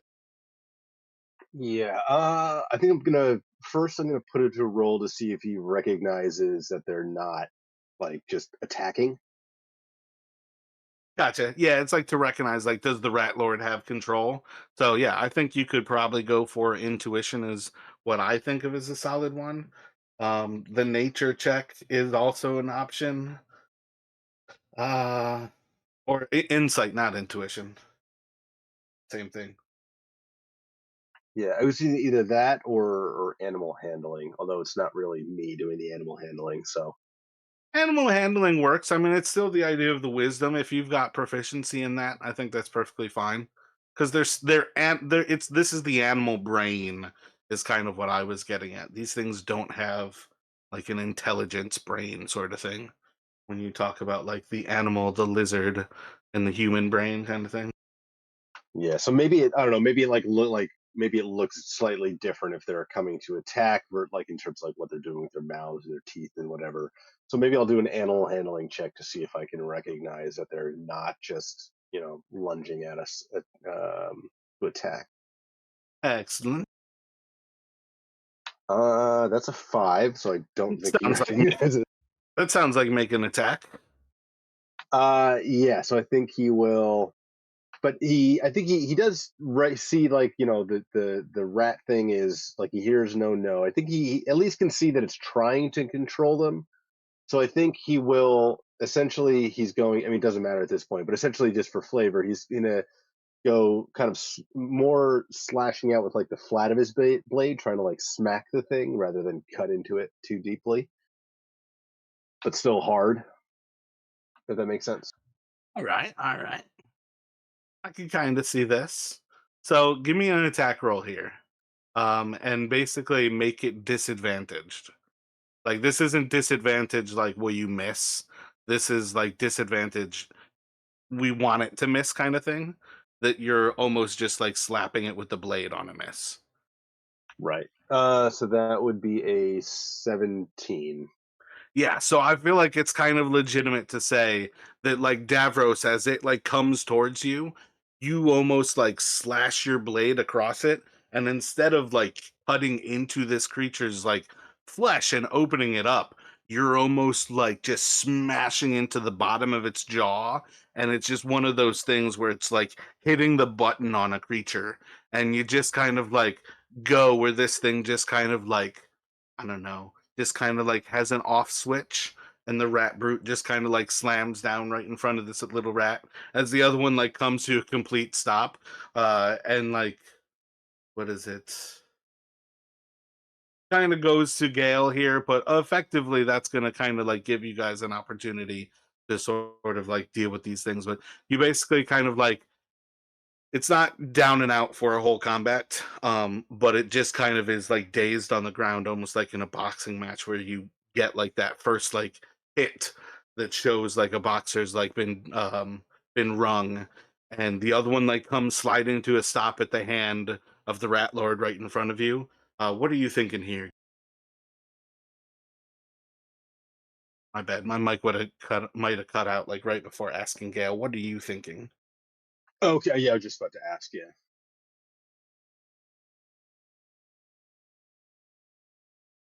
Yeah, I think in Gale having seen all this, them rushing and like the rat lord doing his like no and then like rat chirping at them, is probably gonna back off a bit, even if they seem to have stopped. But he's very much like, I need to get a bit further away from things that can smash my face in.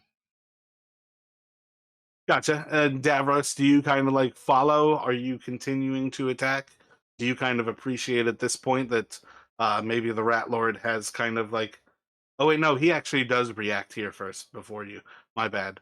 Um, yeah, the Lord's just gonna kind of like look to Davros with like again like struggled common, where it just kind of like looks um ah complicated language, but I feel like it's like no, kill.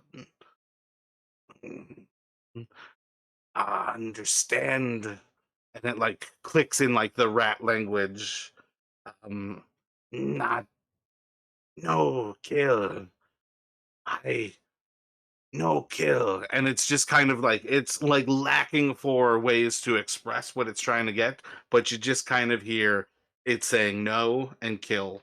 But it kind of like just is like holding its hand to these two brutes as if there's like a wall between them now. What's Davros gonna do in his reaction there? Yeah. So Davros, kind of looking to the rat thing, and now he's just gonna kind of like give like a almost like a disappointed shake of his head, um, looking at the rat thing, and these things need to be better trained. Um, Essentially, kind of trying to play up the idea that like we're like kind of the higher up in the higher. I mean, he's thinking like the rat things are lower down the cult hierarchy than we are, and then otherwise is going to kind of after saying that essentially disengage, probably still kind of blade like down now at his side but still out, and will move towards the entryway. Gotcha. Does that sound like where people are going to let this sort of finish? Do you have any thoughts what Jinx is thinking here?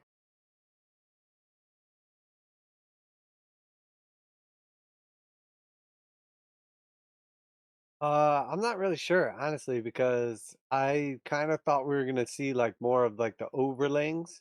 I wasn't expecting like the brute type situation. So I'm not really sure what I would do. I guess I'll just like hold tight for one more sec.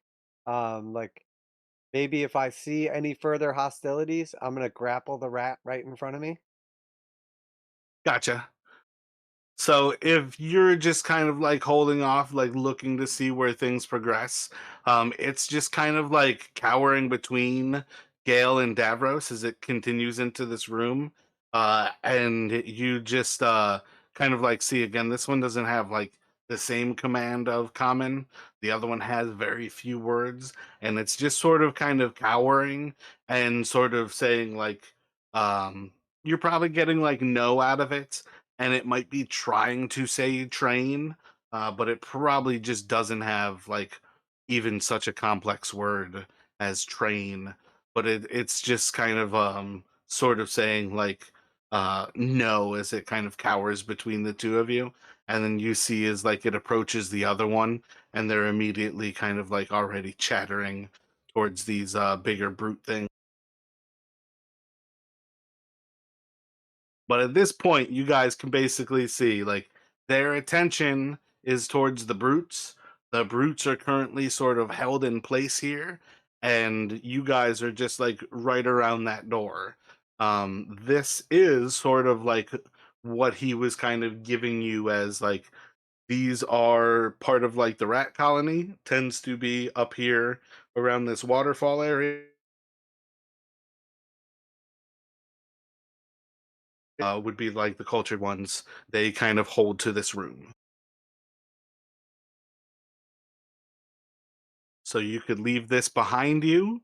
You could set like some sort of ambush and just turn on them real quick if you wanted to try to finish them in one quick go. Or you could just like move along and continue on to where feel like I said the temple and then the demons from Warren. Do you Yeah, I guys think. do you guys want to think about that while we take a quick break? It's like right about 5 right now. Yeah, sure, that works. So let's take 5. If you need longer, we'll get started once everybody's back, but let's take a quick restroom break.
I'm back. Yeah, I'm still here as well. Yeah, and I'm here as well.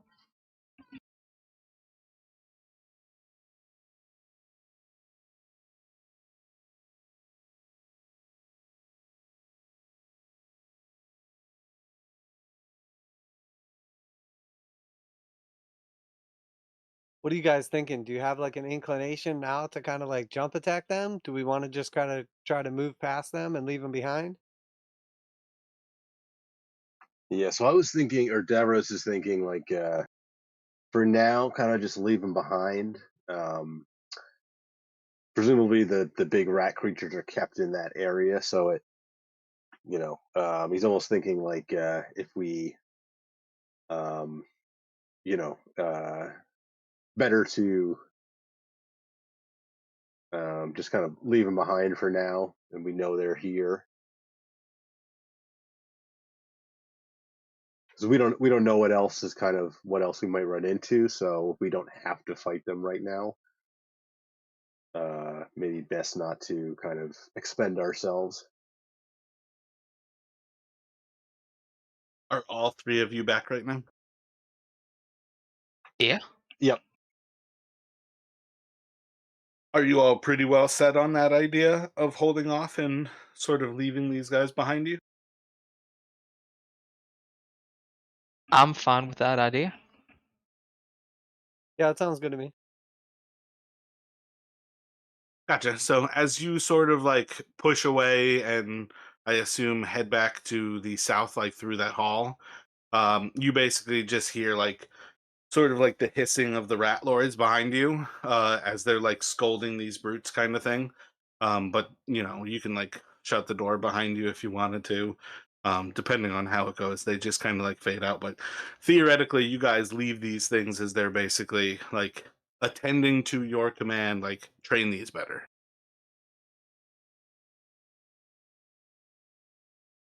Yeah, Davros would.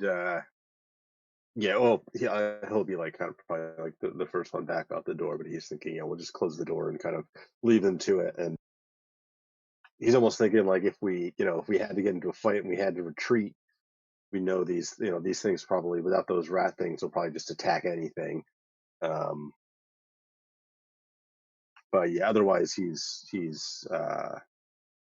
also hoping that they aren't smart enough to think like, wait, he said brotherhood business. What was he talking about? Um,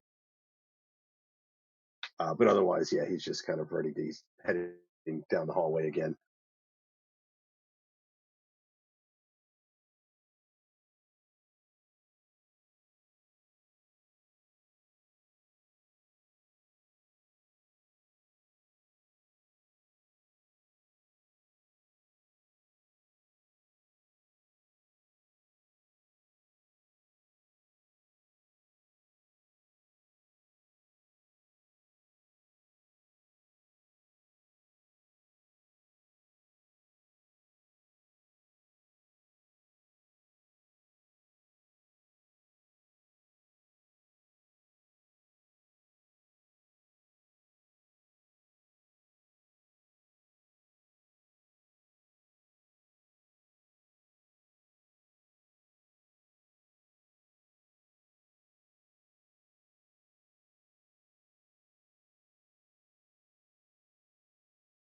And at this point, maybe he'll just have Seamus kind of holding the lantern rather than himself. Gotcha. Yeah, so as you guys approach into this room, you're going to see immediately as you get closer and closer something kind of like lingering in the center of the room before you get close enough that you can see that there's like a statue at the center of this room. You would have heard Warren kind of describe, I think either like the temple or the sanctuary kind of situation. Um, but you'll kind of like pick up, um, yeah, I think there's candles kind of like scattered across the ground in this room as you like kind of approach forward. I don't believe Yeah, there's not actually anything like living inside of this room. But you can kind of like see like symbols kind of drawn all over the place. And you'll start to pick up before you can see the walls. Um, Probably Gale would be the first to notice that there's symbols for the different chaos parties or chaos gods kind of drawn across the ground, and like many of these are like around different candles, or candles are in the configurations of these different symbols. So sometimes the candles are like drawn or like placed across like these spirals. Sometimes the spirals are like around candles. There's like black hands burnt into pieces. So there's a lot of the different chaos symbols from that book that you guys have seen are kind of like marked off onto this ground. But as you actually enter through the door, you're going to see that the ceiling of this place is vaulted.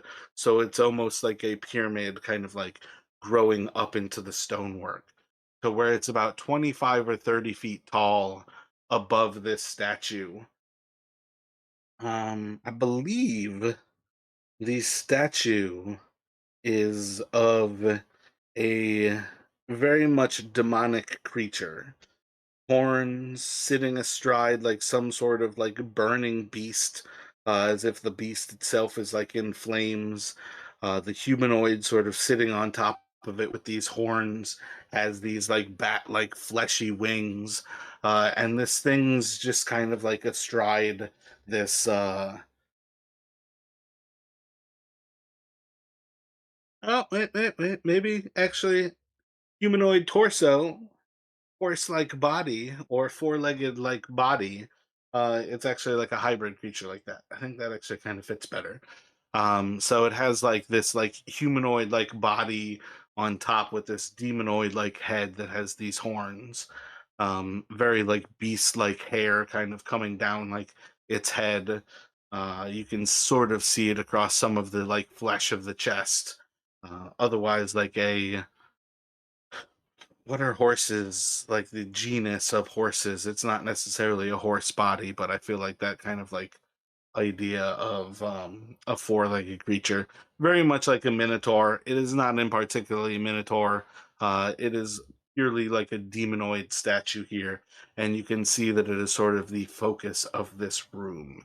As you all approach, though, every and I have everyone make a uh let's go Arcana check here, because I think Gale is like guaranteed to succeed. But let's see, Jinx will be good.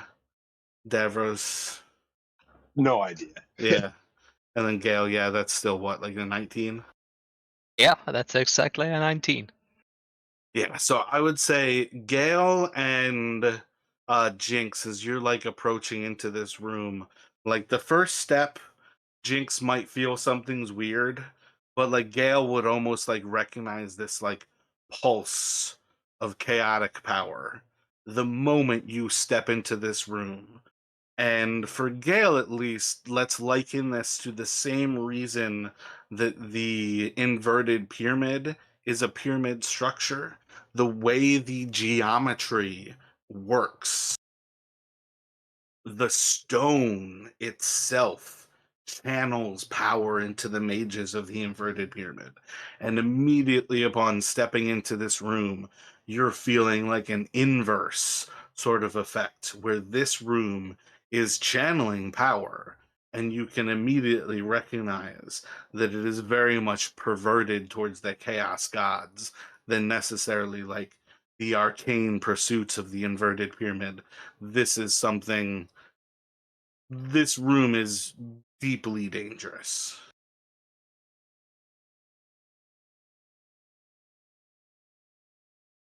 I think Gale would be. We should be careful here, guys. This room definitely is dangerous. So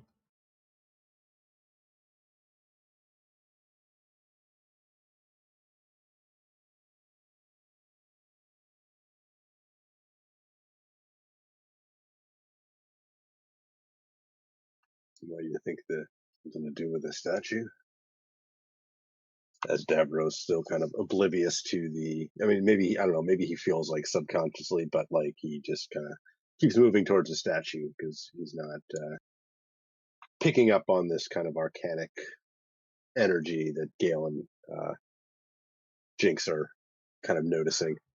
Jinx, are you the only one who would like this is for all of you, but is am I correct to say Jinx is the only one who would be chaotic in alignment in this group? I think Terry would be like a chaotic neutral. But does anybody else think they identify their character as chaotic something? No, Gale is definitely a lawful good type. I think of Davros as more kind of like neutral good, like edging towards lawful, but Yeah, and I'm definitely chaotic. Do you think you're chaotic neutral, chaotic good, chaotic evil? I would say still chaotic neutral for now, maybe starting to edge a little bit towards chaotic good as I've been doing like more good lately. Gotcha. So for the purpose of this recognition, I'm gonna go on a little bit more of where you're just like character and not necessarily like where you're going. So as you all kind of approach this, and this will be sort of more clear as you guys like move. There's always conversation that you guys aren't necessarily having where you kind of like learn more and more things here. But like there's definitely a level of Terry and Jinx are going to be noticing that the statue in the center of this room is actually like shimmering, like this light is coming off of it, and it's not a white light, it's not a yellow light, it's not warm cold, it's like gray and like forlorn. It's very much a different sort of feeling, and it's gonna kind of like just be that recognition like this is an unnatural light, and the two of you can decide how you would speak about it, how the others might come about learning that you're noticing this or that they might not be. But on some level, the two of them with chaotic natures are basically going to recognize that there is some sort of significance to that statue, that the pulsing of this room is in some level like the channeling of this structure, the geometry is channeling into that statue, and that statue is giving off some sort of like effect towards those who effectively are chaotic in their nature. And it's basically something that Jinx and Perry are noticing here as it again shimmers gray.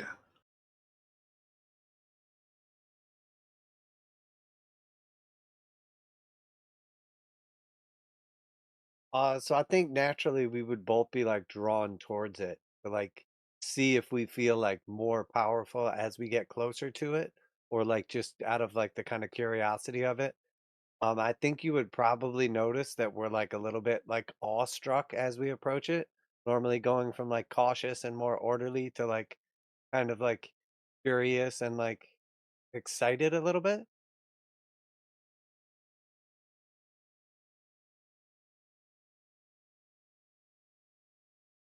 Almost like a giddy abandon, as like you're no longer like approaching anything with any question. You're just sort of like nonchalantly like rushing towards it. Yeah, exactly. More like kind of just coming out of like our normal like kind of like orderly like function in the group, and more like letting like the curiosity and excitement kind of get the best of us.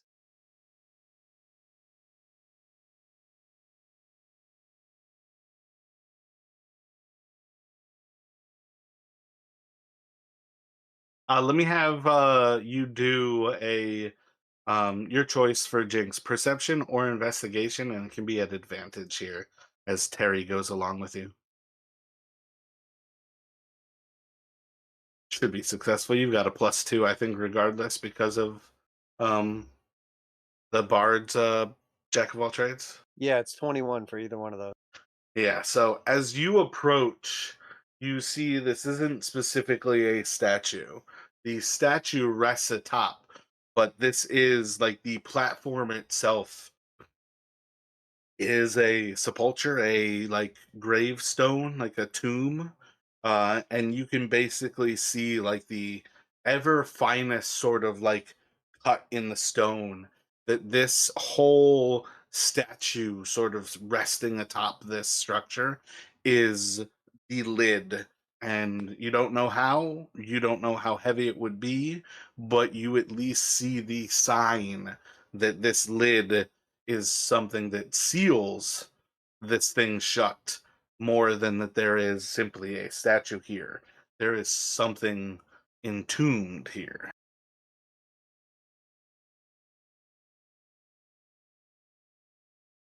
Yeah, so Jinx is gonna look over at Terry and say, "Ooh, what is inside of there? Maybe we should see." Do you think you are touching? What did you think you were rolling? Were you doing like a perception? Were you doing an investigation? Investigation tends to be more physical, where I think you would be touching it. Perception tends to be a little bit more visual. So I think perception as we approach, but I think that if nobody in the party like says or does anything, I think Jinx would sort of like walk along the long side of it and sort of like the way somebody would like white glove inspect something, he would sort of like put his finger out and just sort of like rub it down the side as he walks, like just kind of like curiously touching it. Does it sound viable that the others are sort of just watching as Jinx kind of like white gloves this stone to see like is it dusty? Is it something? Yeah, I think like Davros might just like kind of careful Jinx, but is not going to otherwise move to like try and stop him from touching it or anything like that. So Davros can kind of pick out the like presumed weight of this statue sitting atop the sepulcher. Like this thing would be in the double digit tons. This should be thousands, tens of thousands of pounds. Uh, what is that, like 7 to like 15,000 kilos kind of thing? Like there's a massive amount of weight in this stone structure. And Jinx just kind of like rubbing his finger across this side. You just hear like the grinding of stone on stone as this structure just sort of slides away from Jinx. And you just see the opening along that kind of like long facet. Yeah. Um, like the opening along that like long facet, and there's just immediately kind of like a little bit of a crack that opens up, and you just see almost like an ooze of flesh. It looks sort of like pinkish or reddish, but it's like coming out of the crack of this sepulcher, and it is just like squishing out before it kind of takes a little bit more of a form. What are your reactions as this starts to initially happen?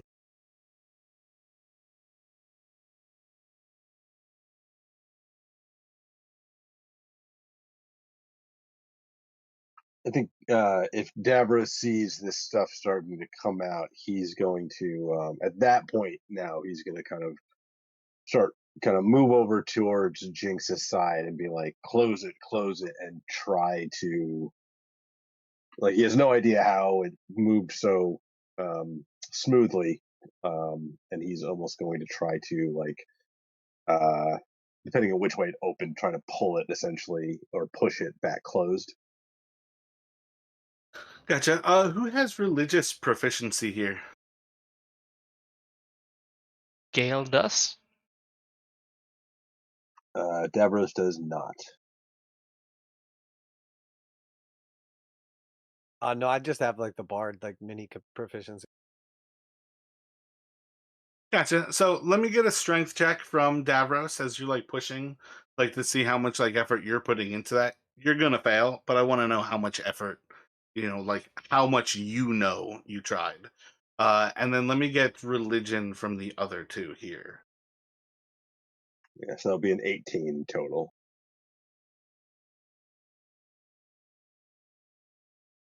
Yeah, so you 23. gotcha. So Jinx is still kind of like entrapped with this idea.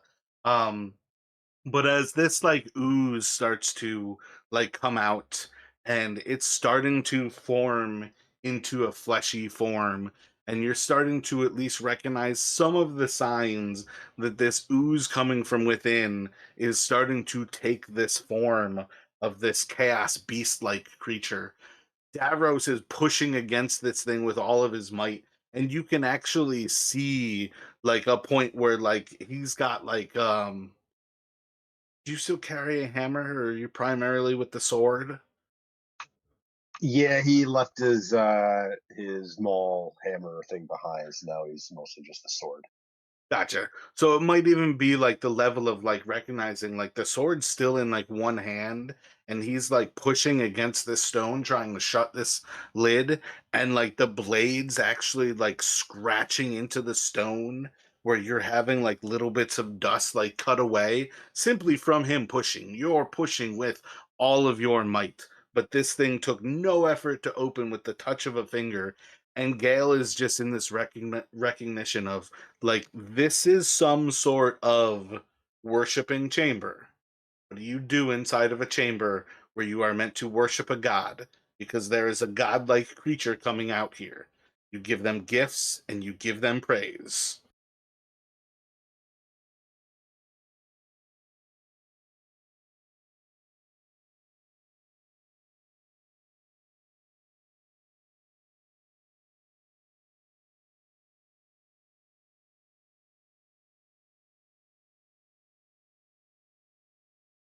Would only Gale recognizes that, or we like kind of all recognize that?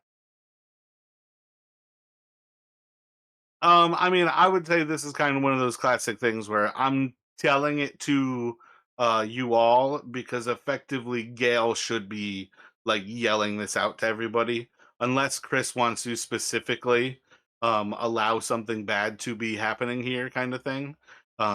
Which I don't think his character has reason to do. He can hold back that information and ask you guys to treat it as meta. But my point in telling a group is in general to be like, Gail's character is like, hey, this is something we need to do. Okay, so like as I continue to kind of circle around this thing, still like enamored by it, I'll reach down into my pouch and I'm gonna pull out Ada's Skull of Chaos and I'll like present it.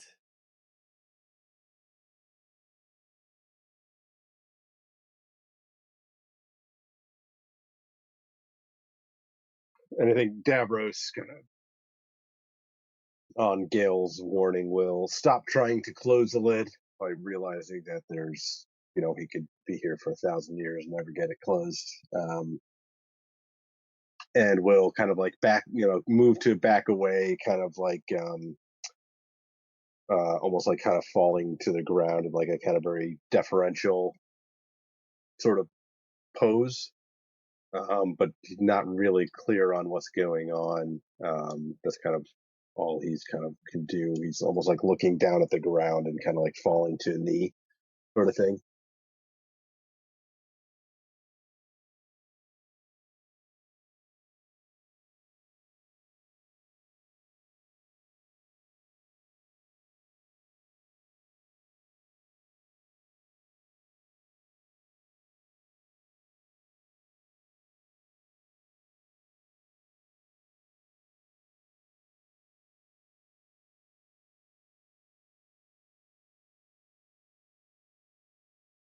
What do you think you're doing with Gail? What kind of thoughts do you think you're having? Yeah, I'm thinking very much terrified out of my mind, but yeah, falling onto a knee, like getting ready to sing some praises, and hopefully I'll like Jinx gift. Gotcha. So when you say like getting ready to like give praise, like Is it something that you're hoping not to, that you're trying to avoid it? Or is it just more like you're just thinking like it's not the first thought, like dropping to a knee is your first thought, like praise will come after? It's drove to the end and like probably hoping not to have to sing the praises, but like prepare myself to do it is like focus on me. Gotcha. So I don't get the impression that you guys are like so hesitant that you like kind of deny it as it basically like um in less of a question and more of an imperative. It basically gives this sort of like response as it grabs this skull from Jinx and you see as its hand like envelops it and its flesh starts to like fill the skull's cavities, and then you see as the skull like splits apart into almost like 15 pieces. Like I don't know if everybody knows, but like skulls start as a bunch of different pieces and they fuse together as we're infants, and like all of those fusion points kind of like open up and the skull almost like expands with these spaces of open air between it as its flesh kind of like extends from its hand into the skull and fills those voids. And this thing is like relishing in the power as it's like consuming this skull inside of its hand. And you see is like the beast like form of this thing like perverts into this like bloated massive form as it just like oozes more and more out of this structure, and it just sort of like is kind of like allowing these pulses of energy, allowing the skull and all of these things to just sort of like strengthen this form, and it's like perverting them in return. And it just sort of like then like there's like an echo through the chamber. You don't even necessarily see this creature actually speaking, but the voice of command um is sort of like to the extent of it's like, now is where you worship. So I assume you guys aren't going to deny at this point where it is basically commanding you to worship. Yeah, I mean, in like in Davros' case, it's definitely more the fearful obeisance than like the sort of thing he would normally worship. But it's like pragmatically speaking, it's like, well, it's worship or die, so he'll choose worship. I think Jinx is definitely gonna have a sort of like come to reality moment and realize like he doesn't know what he's doing. He's kind of like in over his head. And matter of fact, that's what he's gonna do. He's gonna drop down to his knees. He's gonna say, "I'm in over my head. I'm in over my head," and he's just gonna start worshiping from his knees.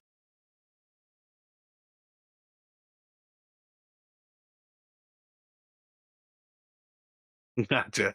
So this thing is just kind of like allowing all of this to sort of happen around it. You guys can almost see like the air around your voices kind of like taking sort of form as these like tendrils are almost like extending like between your mouth. Like the voice is almost like it's like slowing as it's passing through this like mire in the air, and it's taking like a physical form, and you can almost see these like slithering sort of tentacles like in these moments, and it's still very much like in the air. It's not specifically a physical thing, but this is just sort of like in that moment this creature is like perverting even the words of your worship. Even the air around it is kind of turning to this like chaotic nature as this thing is just like rushing in, and there's just going to be a like spark of this gray pulse of light.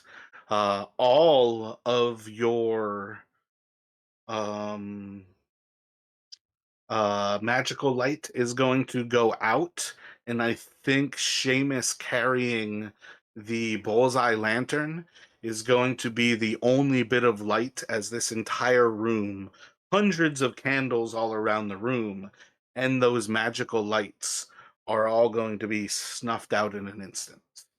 Um, Damn, should I even have?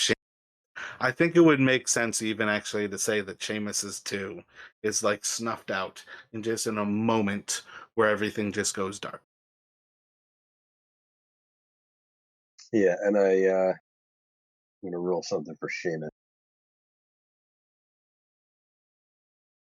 Okay. He manages to keep hold of the lantern. I was thinking he might be so scared by this whole development that he would just drop it and risk breaking it, but I think he like he's definitely kind of just as frightened as the others, but he manages to hold on to the now snuffed out lantern.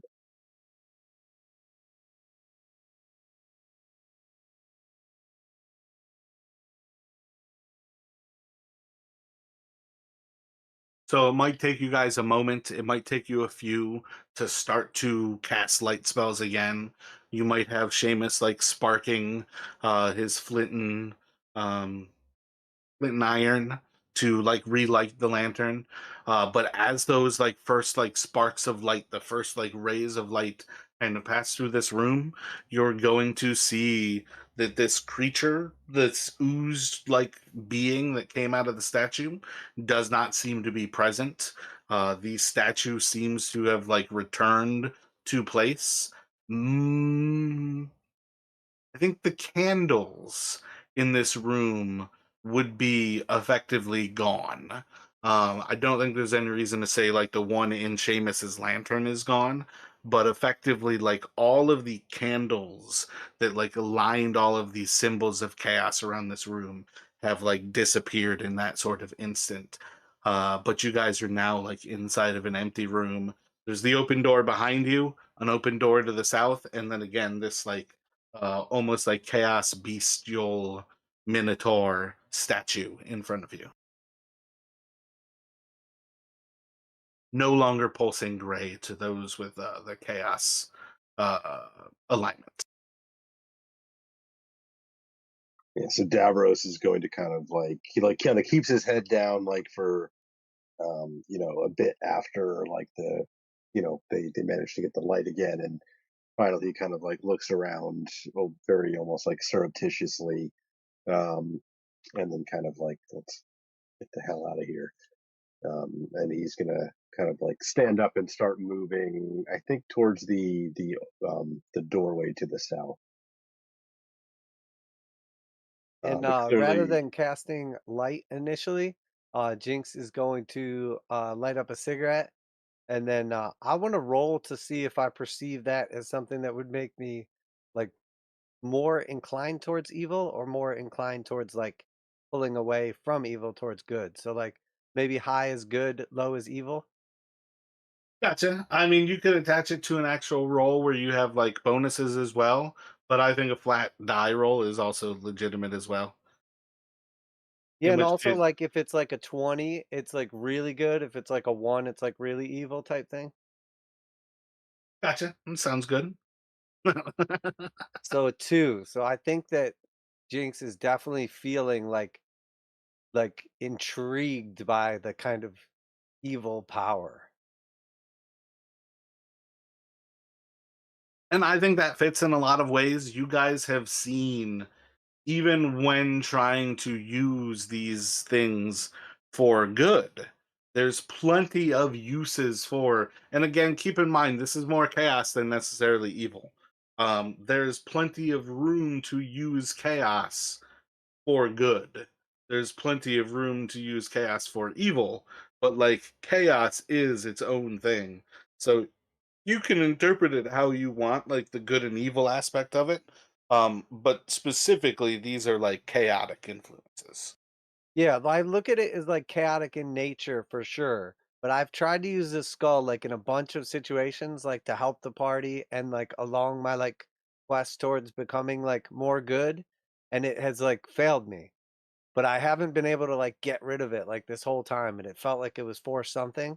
So I think now it sort of feels like it had a purpose and that like maybe it had to do with my purpose. Does Jinx have any tattoos? Not like anything meaningful necessarily, but like probably just like some dumb trash that he like got along the way.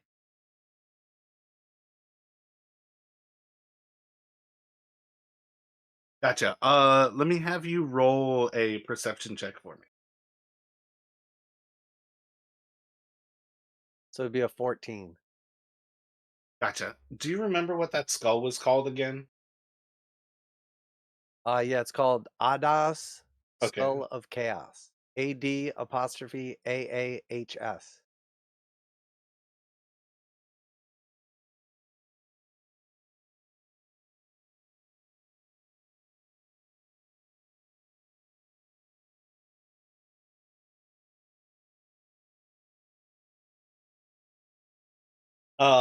As you like spark your cigarette, you start to notice like you don't know like right off the bat, like let's say what it means, but you think for a moment, like in the spark of light, that like all of your tattoos have like changed, but then like you spark like the second time and like light your cigarettes, and like as you like take that first drag, you see like all of your tattoos are back to like normal.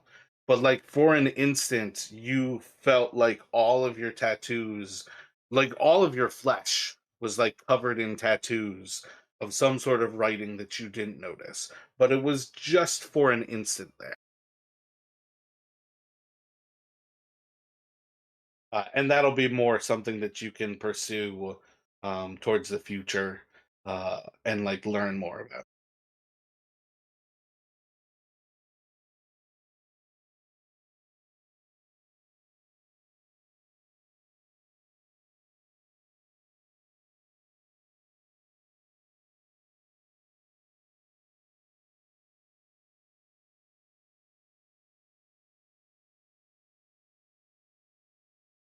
And I think meanwhile, probably like the thoughts that are going through Davros's head are almost more like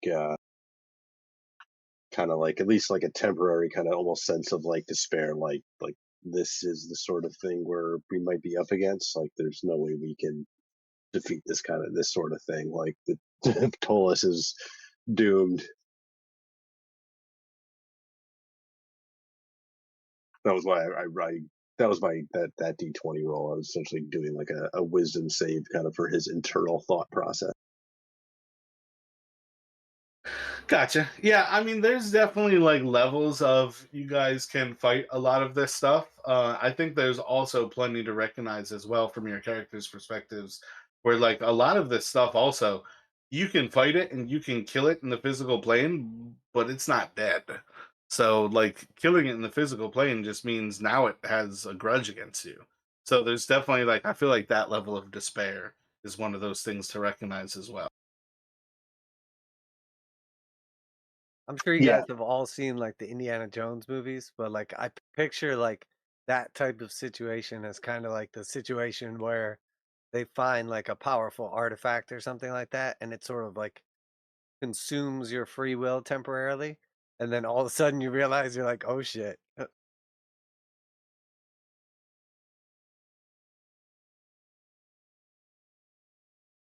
It's like even if we were successful, it's like all we've done is buy time until and eventually somebody won't be around to stop it, kind of thing.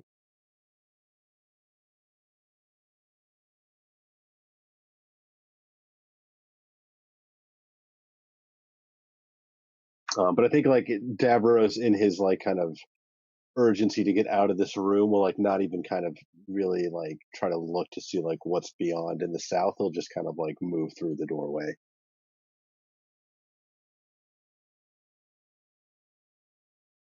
like very pointedly not looking behind him back at the statue in the statue's direction.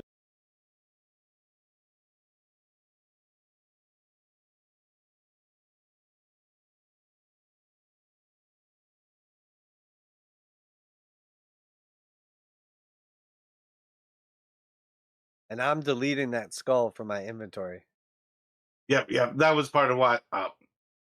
That was part of why I wanted to write it down was because I was going to ask you to do that. But yes, uh, Did you say the skull of Raoul the first time though when you used? Oh, I've definitely called it the Skull of Oro like 20 times, just like meta, but No, no, because when I went to like write it down, I was like writing down the skull of Raoul, and then I'm like, that's not the right name. Yeah, so as you guys open this next door and Davros just starts to like move out of this, you're going to very quickly kind of recognize like the stench of fetid water kind of like flowing from this room. There's like the trickle of a waterfall falling from the ceiling. It is not like a fast pace falling of water, but it's also not like slow enough that it's simply just like dripping. It's definitely a flow, just a slower flow. And you can pretty quickly kind of recognize this is like a crack in the ceiling from the sewers above. And this is like drainage from the sewers. There is a crack into the earth below that the water is flowing down into, so it's not like building up into this room. But as you open this door, the smell overtakes you. The sound of the water is kind of trickling. You feel like you can hear some voices in the room. I just want to get like a perception check here as that like initial sense of there's something conversing here continues, like to see if anybody's actually picking it up. That's an 18 for Davros. That feels pretty 17 for good. Gale? and 12. Gotcha. I think maybe Jinx isn't necessarily picking anything up about it, but pretty clear that you can kind of recognize like the voices in it. Do either Gale or Davros have any sort of like deep or demonoid languages? I don't believe Gale does, but I don't have my cheat sheet anymore on your languages. Does Davros speak anything remotely towards the like shit, what is the name for demons and devils? Feet like Fiendish. no. Fiendish languages. No, he is common, dwarven, and elvish, so strictly. Oh, he fits with the group. That's what all of you have been doing. It works pretty good for the Ptolus languages because it's the languages creatures in Ptolus speak.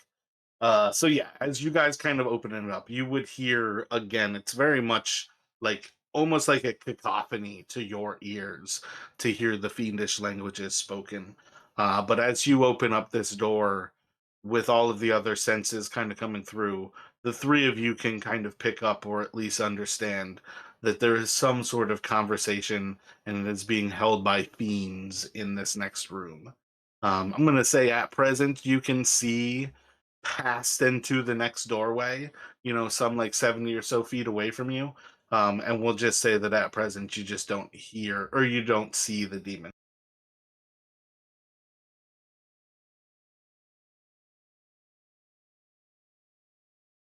Gotcha. So Davros kind of he feels like this, like, the fetid water, the stench is kind of overpowering, and he's not. Um,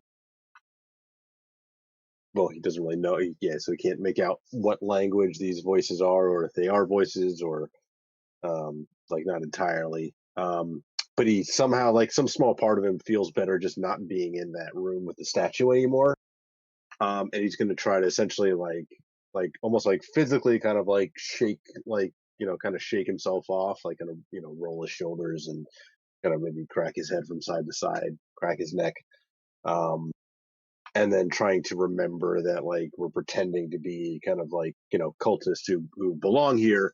He's going to kind of like, straighten up again. And I think, kind of with a look back towards the others, start moving further into this room.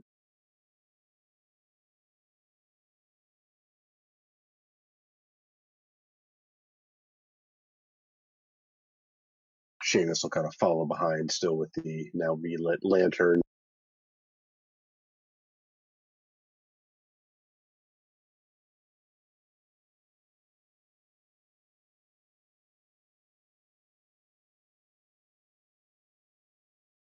Yeah, I think Jinx kind of like hanging back a little bit, like introspectively, maybe like taking a little too long of a drink from his flask, enjoying his cigarette.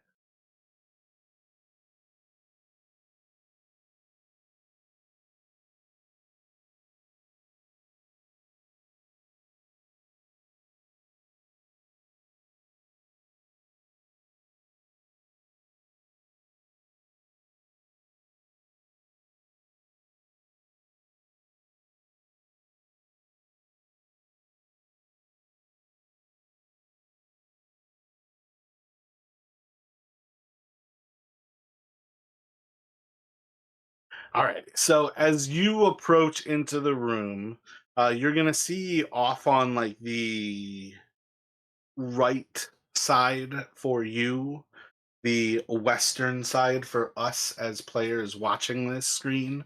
You're. Oh, I gotta move.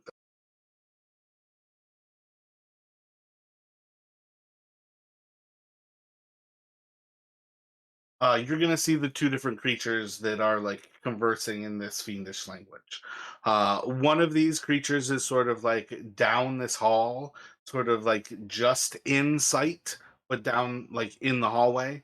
And it is very much a like dark demonic, fiendish creature that like you can see that doesn't it has like a humanoid body and that it has two arms, two legs, and a head, but it doesn't have human characteristics. This is something that is very much demonoid. Its flesh is like charred and almost bloodied, as if it's been burning for like forever, sort of thing. Uh, Big horns, kind of like pointing out of its head and sort of like almost curling up, like almost like a ram, but in reverse. Instead of like curling downward, they curl up and over its head. And it's just sort of like maybe like leaned a little bit forward on one of its like forward like arms, and it's almost standing in sort of a squat, almost like code like position as it like looks to this other creature who very much looks human in a fashion. And this is something where it is somebody who looks like they were once human, and there are characteristics of his flesh that are almost like completely torn away, and like where an arm was seems to have been like torn off of his right shoulder, you can see almost like the flesh is almost like scarred and burned, but still sort of fleshy red, as if it's like a third degree burn trying to survive. And the musculature of that arm is much larger, even though it seems to have been like cursed and like its flesh been torn away. The musculature of that right arm from the shoulder down is all wrong and all different. And this person has like single horn kind of coming out of their head, and it's as if the skull was like broken away so this horn could come from within. Um, let's see. I think Jinx is probably the only person who has seen Wunatad from this group of at least the main characters. I think Neffy and I think Terry Chin were there when you guys went to the Pythonese house. When you had to carry Dalton away unconscious, and that was like one of the last times we had Malchin. Wunatad is like the leader of the chaos cults that you guys are sort of searching with. He's who you expect to have the king of the barbarians. And this person, in many ways, sort of resembles Wunatad. Not that this is Wunatad. Wunatad was more human and had like the bat like fleshy wings, but this person resembles the same idea of a human's flesh being perverted into demonness, um, in that same way. Like this is a half demon, but these two creatures seem to be like speaking. The half demon is like southwest of you and is looking down the hallway. The demon is sort of looking back. At present, they don't seem to react as you guys first come into this moment. So, with the thought that you may sort of be approaching them unknown, what is your first thought as you kind of like see these creatures to the southwest?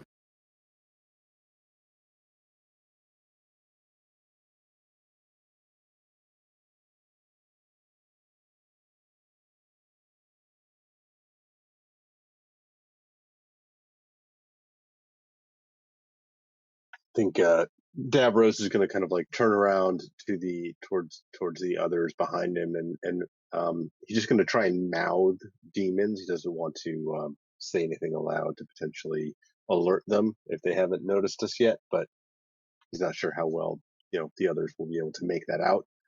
Um, but his, they'll probably see his hand will go towards his um, well, I guess it's the great sword, so it's probably like more strapped to his back than on his hip. So his hand will kind of move to the hilt kind of behind his head, and he will start trying to like essentially very cautiously, quietly um, move forward further into the room.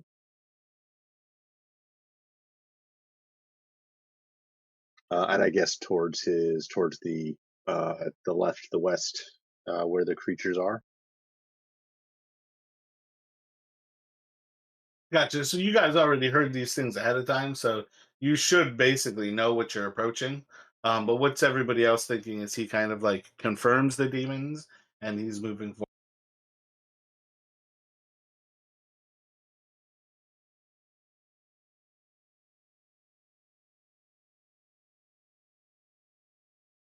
So I think Jinx is very much hesitant to make any like executive decisions at this point. But he's definitely like ready for combat.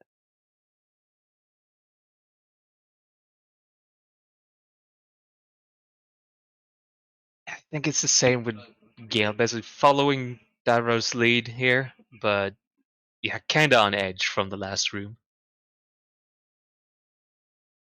Dude, the level of I described the half demon before I had a picture for him, when I dropped this picture, I can't believe I found this with such ease.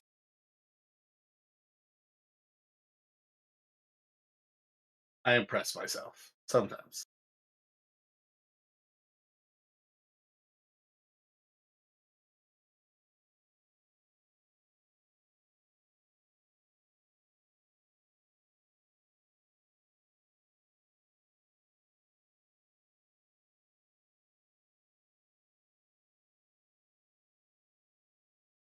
My bad. This is also where I miss having three computers.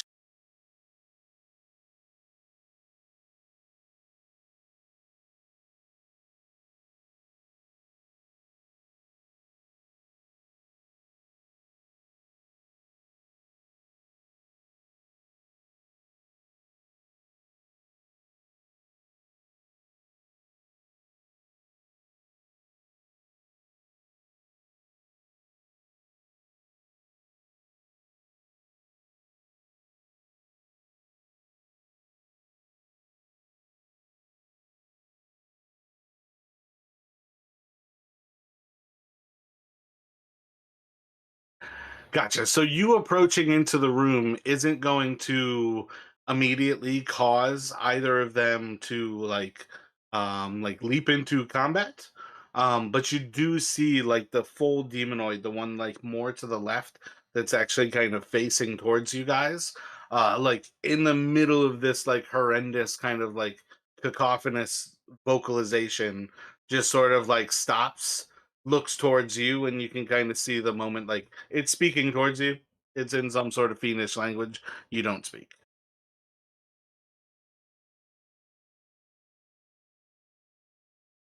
Yeah, so Davros doesn't know if cultists are supposed to be able to understand it. So he will um, probably kind of like maybe take like one or two steps closer and just like give a shake of his head, kind of like firmly um, towards the demonic creature that's speaking to him or at him. Gotcha. I feel like that's a solid that's not deception because you're honestly not able to understand. I feel like you could go deception because you're trying to get something from it, or you could go persuasion because you honestly can't understand. So, what would you like to roll? I think for this one, I think persuasion probably makes more sense. Sounds good to me. Let's see what the verse has to offer. 13.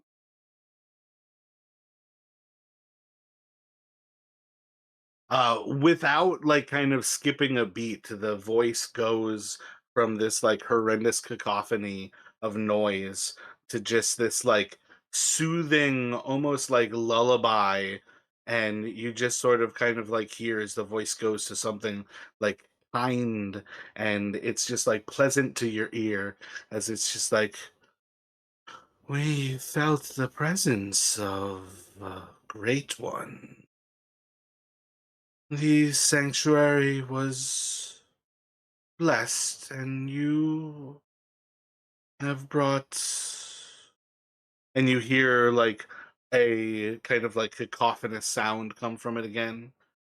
Forth, as they basically say like this creature's name, and that you guys have summoned it, and they've like sensed it.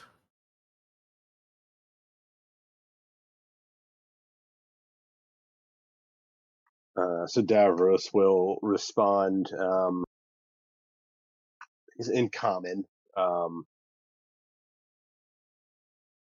we uh, we made an offering. It seemed to be well received, and he'll try to um, pronounce the creature's name that the demon said, and just completely like butcher it.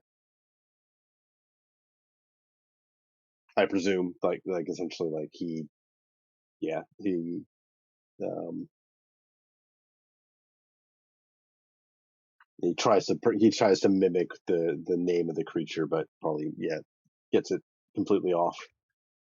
It like takes a moment to kind of like almost like saying like this, repeating like this demonic speech to you, as it then like kind of like stops, and like it almost is like slowing down to almost like in a vomitous sort of way, like try to force this out in common. And it's just like Zang, and it just tries to like voice it over again to you, to like force you, to give you the opportunity to like not be insulting it again by sort of saying the name in the wrong way. But after it kind of gets this like ball of hair out of its throat, as it describes it, it's just kind of like has this like, again, it's like almost like hauntingly soothing how the common sort of comes out of it, where it's just kind of saying like, you would not be walking this plane were you not pleasing. And again it says this like Zag, as it like voices it to you again, and like each time it gets like a little bit closer, where you can start to like recognize the actual like consonants, and like mismatch kind of like consonant vowel pairing of this name, but where you're starting to gain like a sense of like it's like ZOG and like BAXOHX, and you're just like starting to recognize that there is some sort of demonic name that's forming in your head. Um, Jinx, can you roll a intelligence for me?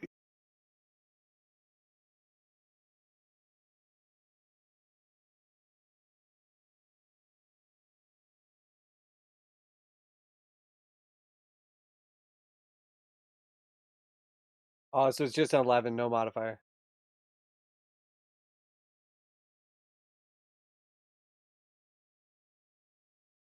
As it says this name a few times over again, you're like seeing like flashes of that like moment that you like saw your tattoos were different, and you like kind of like look down, and you just see is like the ink's almost like moving in your skin, and you start to like wonder like, is this really happening? and then it like stops moving and it's gone. But like for a moment, you like wondered like all of that ink kind of like moved and it like reminded you of what you saw in that spark of the cigarette, and it all seemed to be the same kind of like um lettering, and whatever that script meant, it seems like here is you're starting to recognize that like wording this creature's name kind of increases that power, and something about it is resonating with whatever you saw in that hallucinatory moment.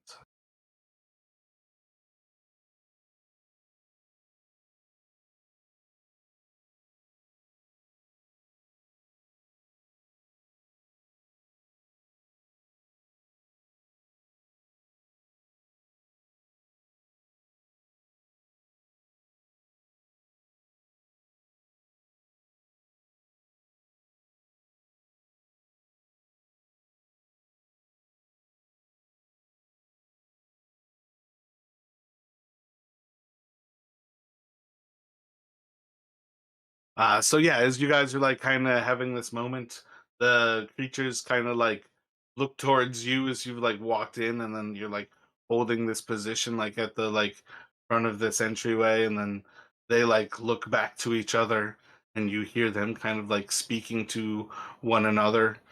The human kind of like the half demon, more humanoid of them, kind of like turns to you.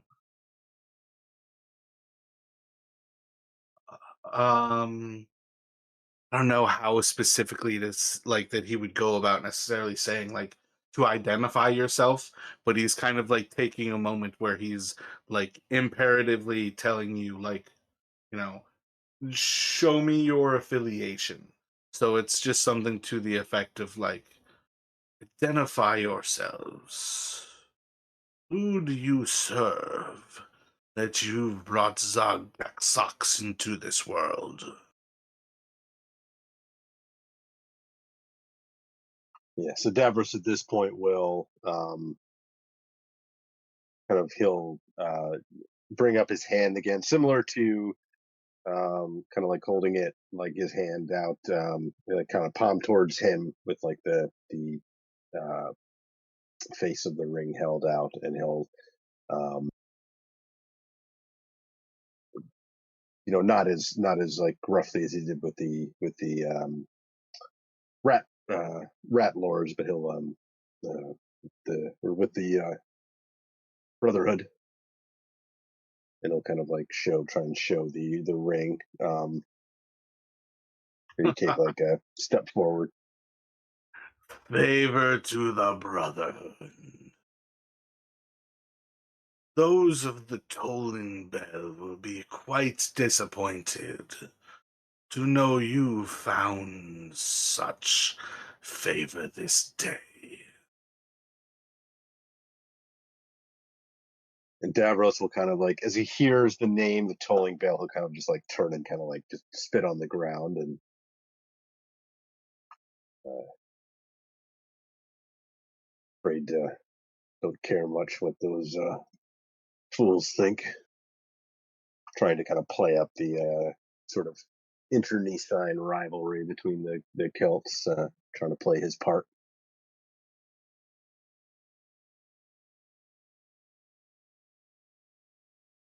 You're not far off.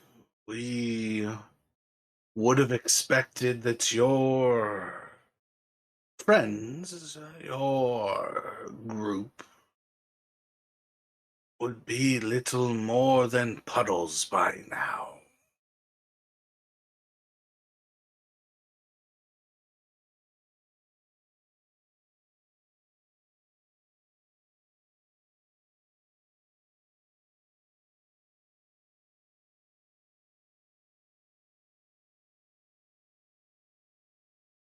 Yes, well, we are not.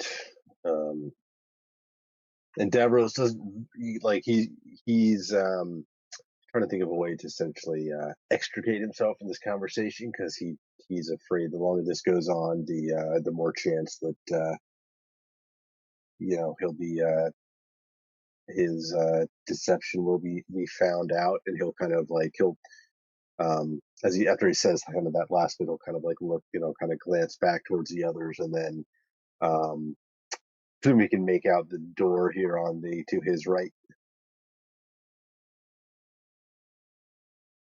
To your right, there's like an open hallway behind the like fully demon one. To our east, like to our right, there Oh, is a sorry. door, and then to the Yeah. south, there's a door. Okay, sorry. That's what I meant. To our right. So to his. Yeah. Sorry. Gotcha. So this is perhaps a minor thought, but because you've already sort of moved a little bit past like where the stone has like crumbled away from like the sewer water above, like are you walking backwards like while you look at them? Like never break eye contact, don't break eye contact, don't break eye contact, or are you just kind of turning around and walking towards that door? Yeah, I think he does not want to turn his back on these things. To kind of like very like diplomatically tries to essentially like kind of step backwards, like taking small steps. Gotcha. So like you're about to go check that door. Are you thinking like you're just gonna like small talk like, oh, so what's in this room? Push it open, or like you like what's with this sewer water? Push open the door. Do you think you're just like saying something? Do you just kind of go over and do it? I think he'll just try and say something like, "Well, we should get to our main business," just like vague like that, and then again, sort of like kind of try to start moving like he knows where he's going and why he's here, like moving kind of with authority over towards the door. Uh, So main business. You just got told you summoned a demon, and it's quite impressive that the Brotherhood's done it. Can I have a deception check with saying that? sure. Yeah, I guess it's like almost like, oh, it's just a happy accident we summoned a demonic god. Main business is a pretty good, I feel like, accidental. Oh, maybe I should have said that. So that's an 11 because he has a -2 on deception.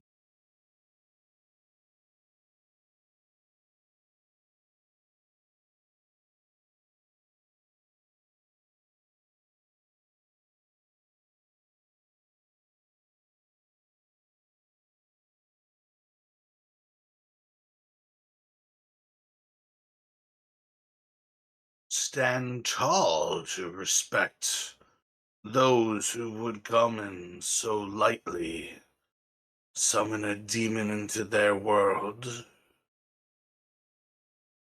Are you here then for, and I have to look up the name of this because I can't just say it from memory. Um, None of you should recognize the name of this as I say it, as this should be the first time you guys will hear the Rasprat machine.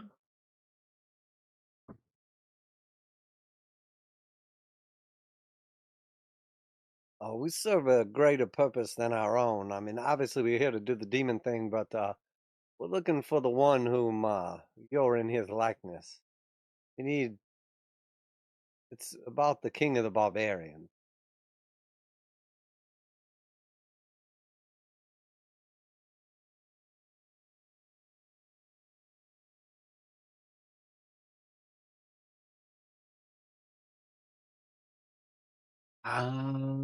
Roll of persuasion.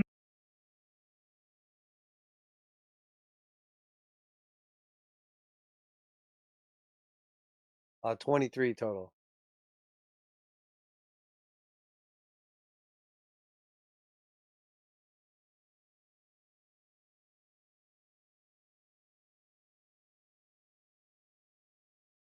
The two of them kind of like look to each other for a moment, and you hear them kind of speaking in the fiendish language again for a moment. And then, like, the little one, the like black one who's like all charred and burned, the like fully demonoid one, he like looks to you and all, I, I'm right. You've come to kill Wunatan and take the Rack machine for yourself. And I wouldn't say that we're here to kill him. We're here to deal with him in a sense.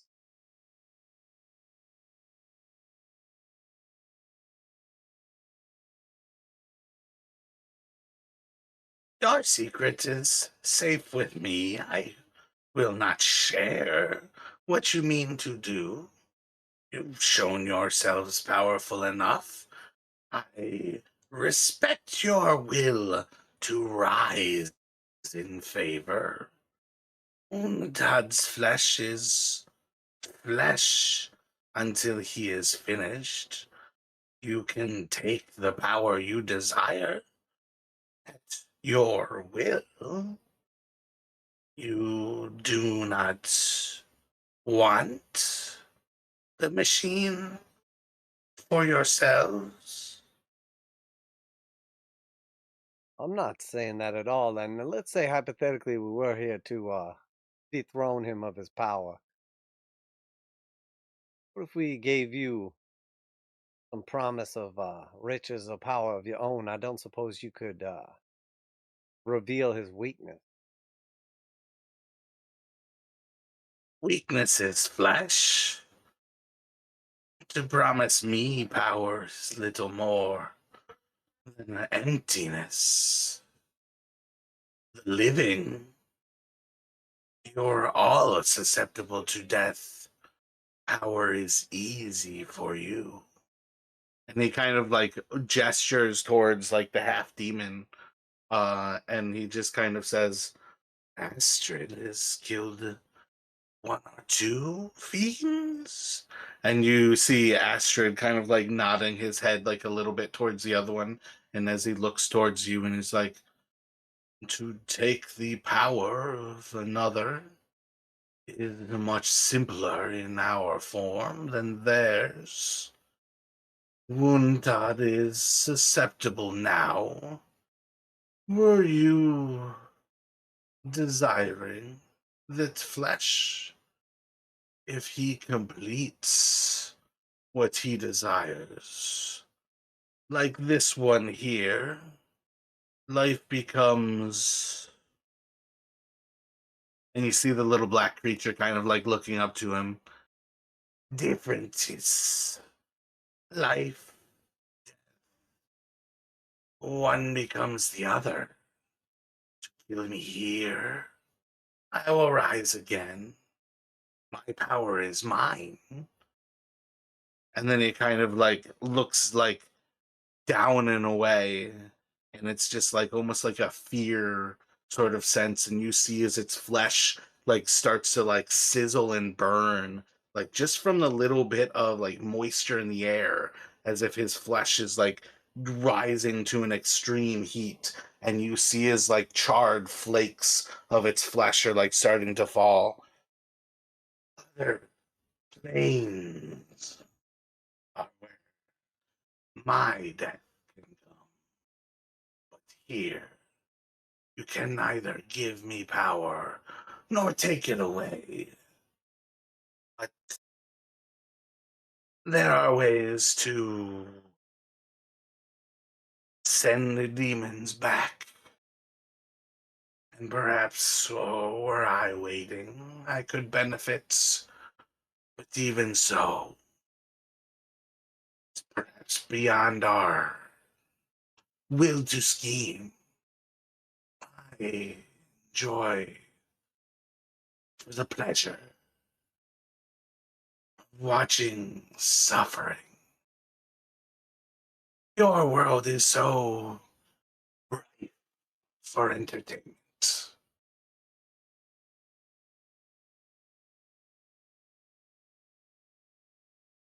Unitard is quite powerful, and you're right to know that we seek what he has. Where is he? Can you help us find him? Or at least steer us in the right direction?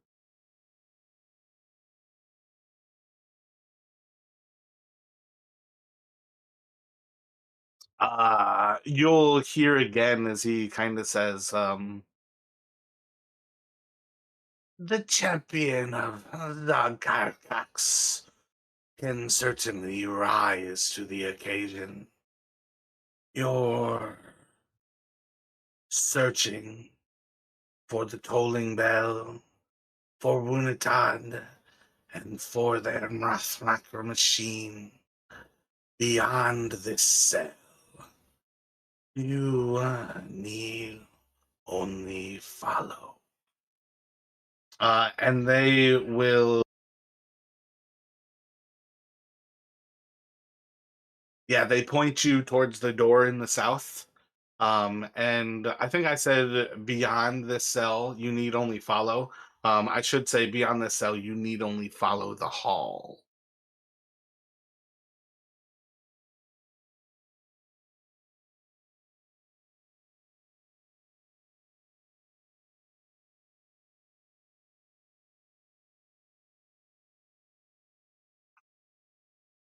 Appreciated.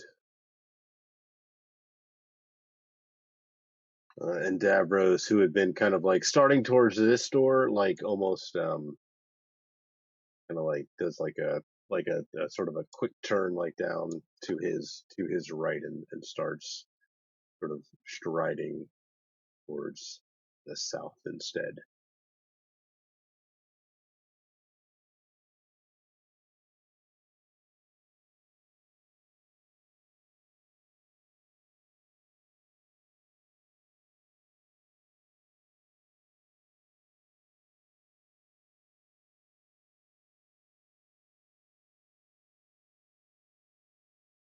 Gotcha. So as you like go and approach that door, you can open it. There is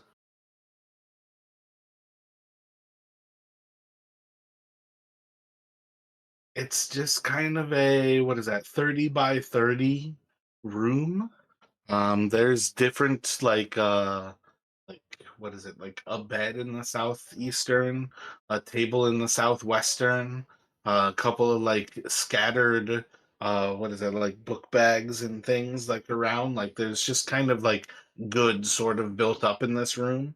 It's not like filthy like some of the rat dens, but it's definitely not like a clean place to go. There's a perversion that kind of like makes you know like this is still a horrific thing, even if it's not dirty like the rats are dirty. There's something horrendous about like willingly walking into this place. It's almost like a revulsion in your body, despite you like mentally thinking like I'm going here, I have to go here, this is a duty that we owe.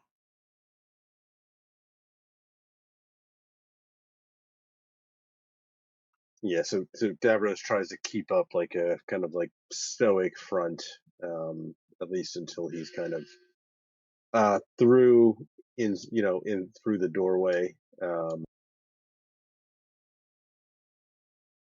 And then he's kind of gonna like let his like almost like he's kind of like it was like too much effort, a lot of effort. And he kind of like lets his shoulders slump a bit. It's kind of like just the whole sort of psychic effect of this kind of like starts to weigh on him a bit more, and he kind of lets himself show it.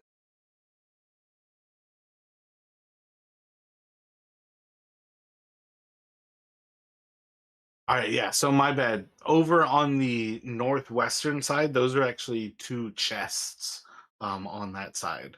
The other things, though, are actually bags, basically, like scattered in the northeastern side.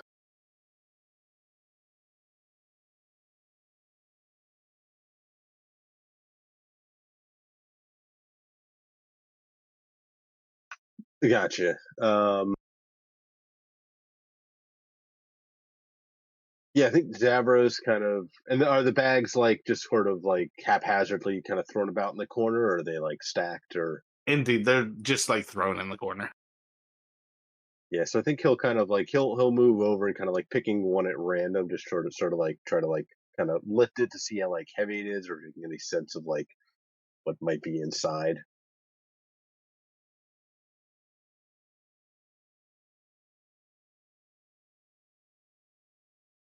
Um, Probably takes a sizable amount of effort for you to lift it one-handed.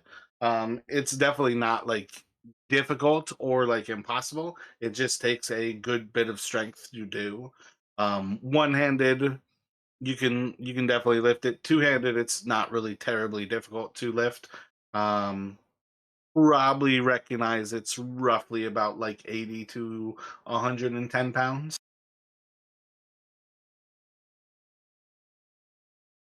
Okay, and he'll kind of like try to like I guess almost like squeeze it. Like, is there like something soft inside, or is it like harder? Gotcha. So these are like rucksack size bags, like going off to boot camp for a soldier. When you squeeze it, let me have you roll a d20, please. Sure.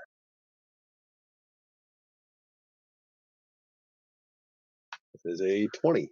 So when you grasp the bag and you like go to feel what is inside of it, you like squeeze into this like canvas, and you almost instantly feel like your hand is like palm into a nose. Like you can feel the like cartilage of the nose and like the start of that nasal bone. You can immediately like your fingers like go middle finger like bridge of the nose, your pointer and ring finger immediately like go into kind of a gooey eye socket, and you're like immediately upon squeezing this bag recognize that you are basically palming a human head. Yes, I think instinctively, as kind of Davros comes to realize just what he's like kind of holding and feeling, he'll just kind of give out like a ugh, and just sort of like almost like toss the rucksack back onto the pile.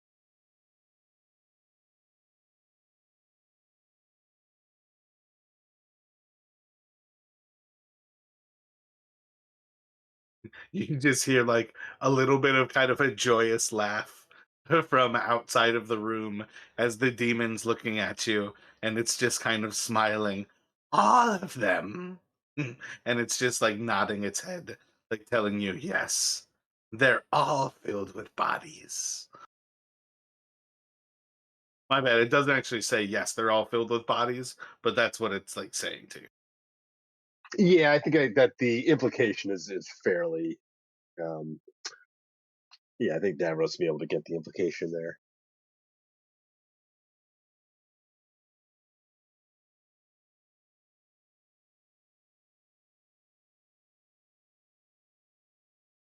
And then it just like, as it kind of like finishes with that, it's just like, keep going down beyond. And like you can tell it's telling you like keep going down beyond, but like there's nowhere in this room for you to go.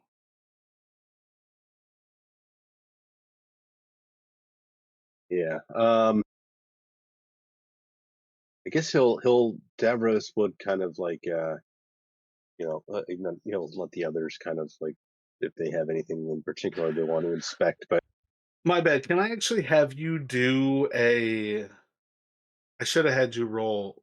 Would you? No, no, I did have you roll something. You rolled a 20 when you were like palming it, right? yeah, you just asked for a D20 for with the rucksack. Yeah. Yeah. So let's say that like when you like pick it up, you immediately like feel the face kind of thing. But let me actually add that as you like picked up the bag, you also see like a piece of paper kind of like lying on the other side. And it's basically just like the recognition, like there's something here that you can read. Um, I feel like it's a solid thing to say. I kind of skipped over this part, but it was supposed to be a DC of 16. So you crushed it with that like random see what you're grabbing. I feel like it's worth saying that you've got the paper. Oh, okay, sure, yeah. So in that case, he will try to read it himself first. depending on what language it's in.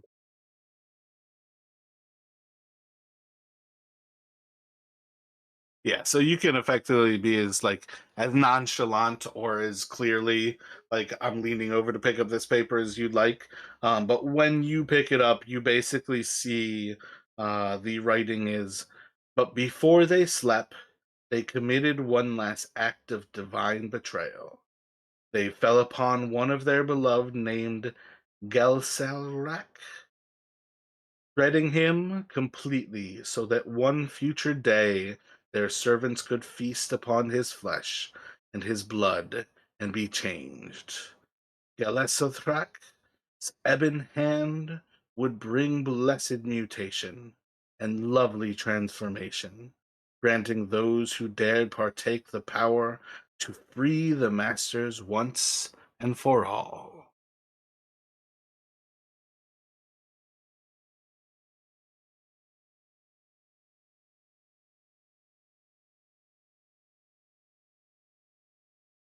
So Davros probably spends a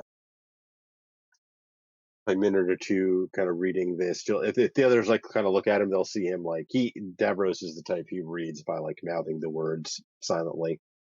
Um, he's not a strong reader, so it takes him a while, but he'll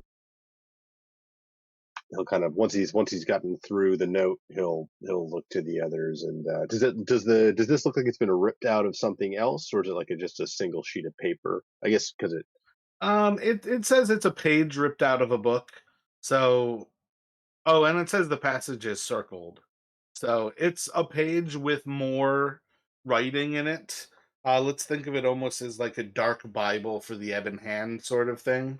And that's just like something that's like brought attention simply in like the tearing of the page. So like whoever removed it because they found that passage. Yep. Okay. Gotcha. Makes sense. Yeah. So he will kind of after he reads it, he'll hand it off to the others. And looking around the room, this table or thing in the southeast corner, is it? Is that like a table or like a cadaver? Is almost thinking like that there must be some sort of like hidden door in here somewhere. So he's thinking of like looking around places where it might like it could be behind furniture or something like that. So I think the southeast is meant to be a bed, and then the southwest is a like bed of straw. So it's not a table. That was just my mistake in describing it. Oh, okay. Okay.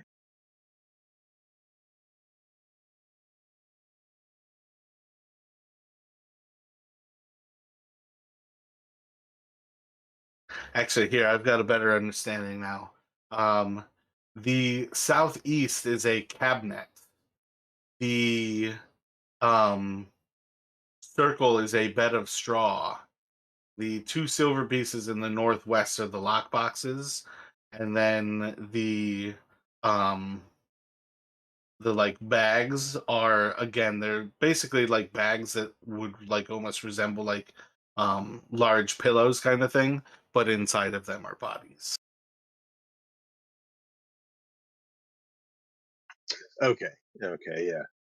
Yeah. Yes, I think Davros would start kind of moving towards the cabinet and try to open it.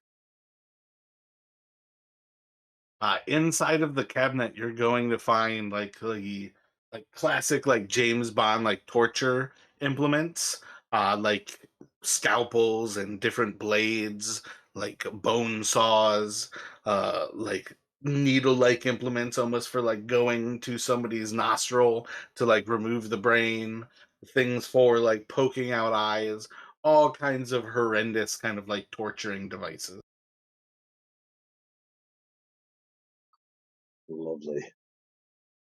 So he will try to like very carefully, kind of like not wanting to like poke or scratch himself in anything. He'll try to like just to check. He'll like kind of try to reach back to the kind of um the back wall of the cabinet and just sort of like kind of like try and rap on it to see like he's thinking I don't know, maybe there's a false back or something.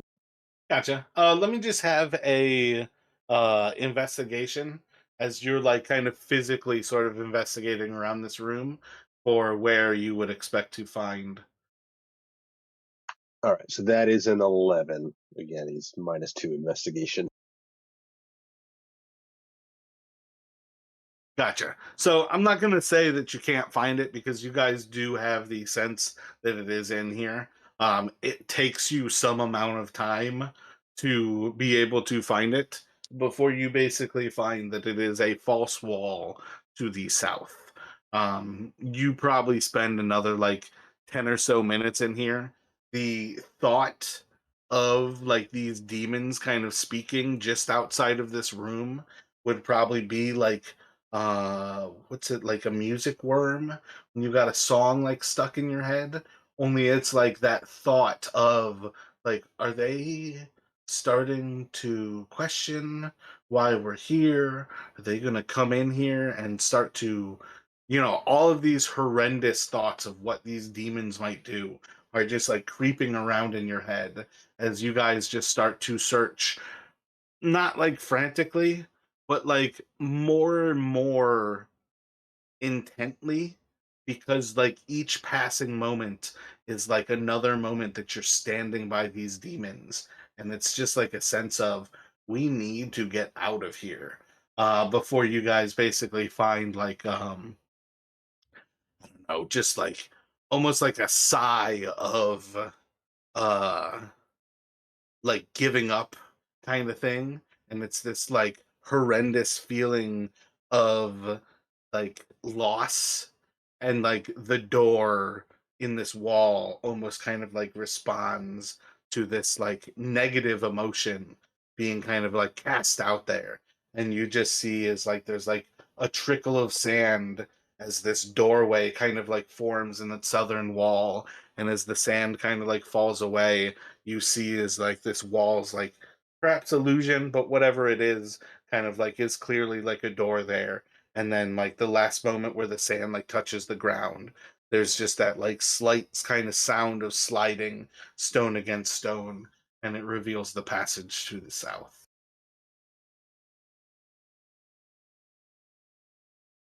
Yeah, so I think as kind of that happens, Davros like maybe a little more loudly than intended, kind of lets out a breath he didn't realize he was holding, and like he kind of mops his brow, almost thinking like this, like searching the stream is almost like there's like a ticking time bomb because like at some point the demons are going to get curious. So he's like you said, like trying to be like trying to be professional and like not like go running around frantically, but definitely like very much on edge.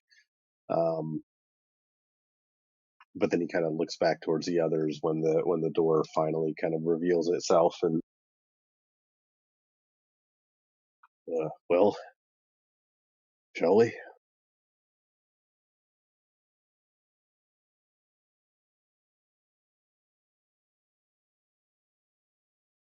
Yeah, I'm ready when you are. Only difference is I know what we're facing on the other side.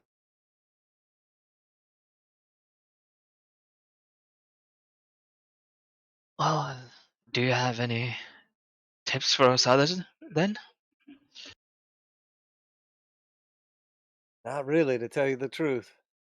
What we're gonna face is like nothing we've faced before, but mm, we're here now.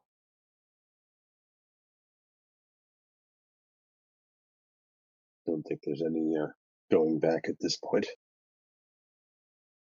And he's gonna kind of like as he starts to kind of move towards the door, he's gonna kind of like a thought will almost hit him, and he'll look back towards Gale and Jinx again. And you think that Ash Rack machine is? Could that be what they're using to make those things?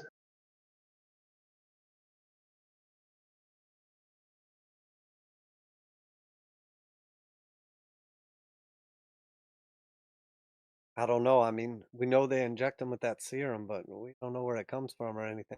I don't know what the machine is for, but I would imagine it has something to do with the king. So maybe we'll get some answers. But just whatever that demon says, whatever it tries to tell us, or convince us of.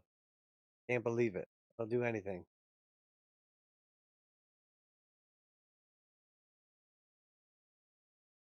Davros will nod and step through the doorway into the passage beyond.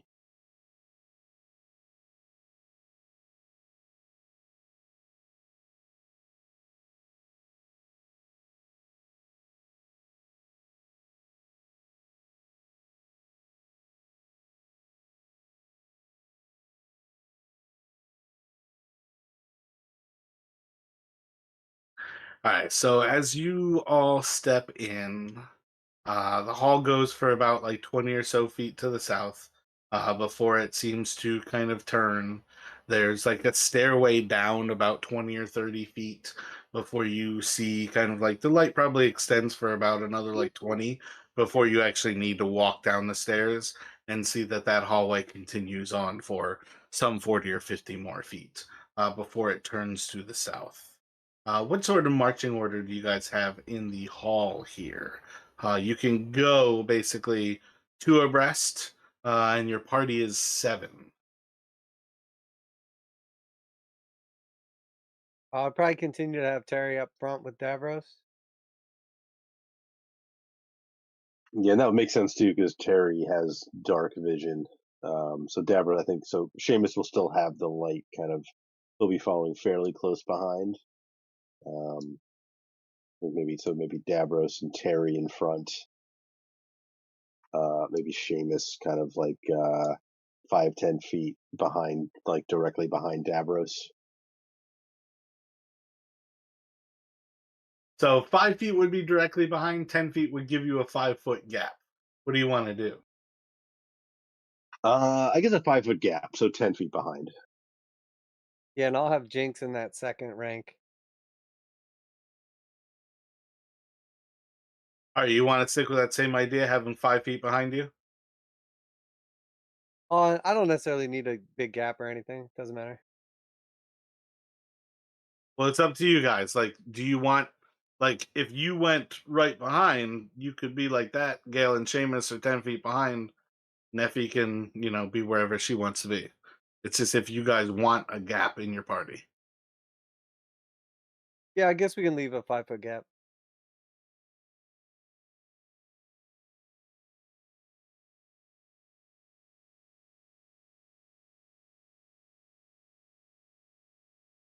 So wait, do you want 5 feet between Terry and Davros and anybody else?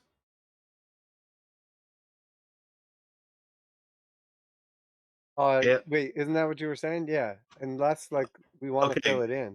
Gale, do you not want to be at the back? Do you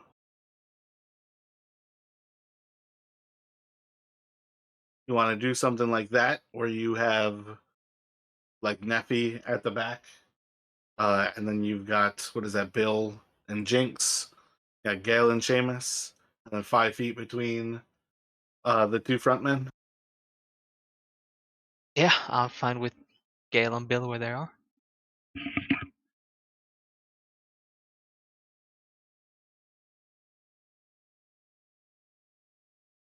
All right, so you guys can progress forward as such as you are kind of moving through this hallway.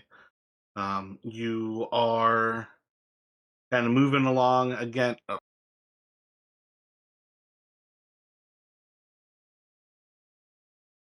Moving along again for about 40 or 50 feet after the stairway before you have the hall turn to the south.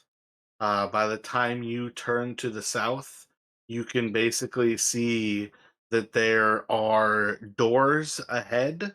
Outside of necessarily Davros can, outside of where Davros can like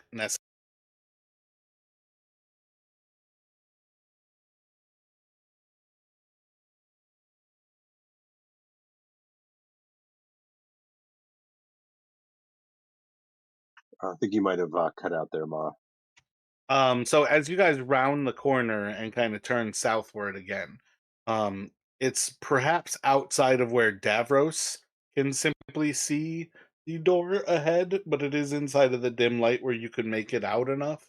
But Terry could very clearly recognize that there is a door ahead and that there is a opening in the wall along that western side. So you've got a door to the south and an opening to the west.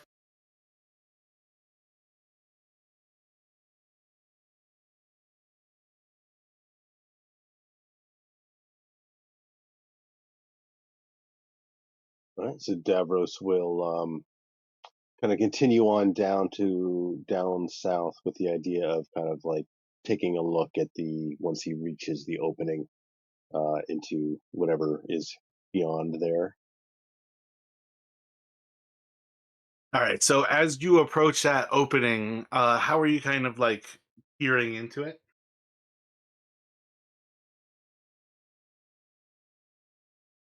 Um, well, probably like he probably like realizes belatedly as he gets there that the light from the lantern, at least some of it, probably has gone past. So he'll move up to like the edge and then kind of like just like turn and um or maybe like put a hand on the door and kind of like with his shoulder and head, like almost like kind of peer around the corner sort of thing.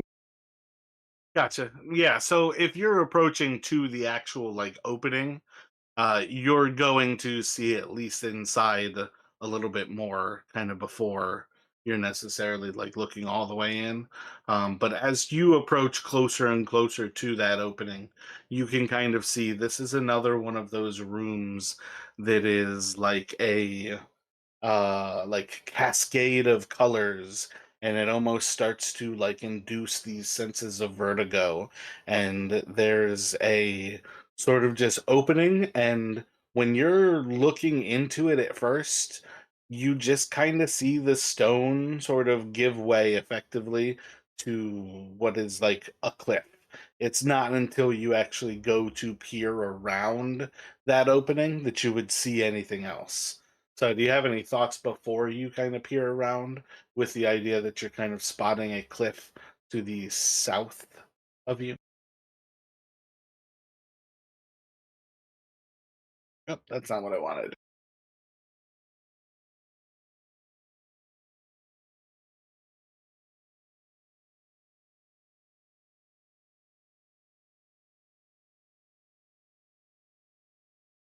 So I think he will.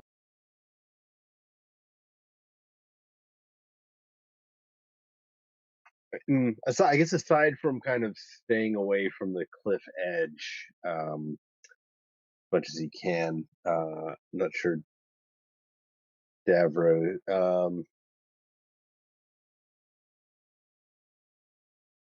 Yeah, I'm not really sure if that would change what he's planning on doing.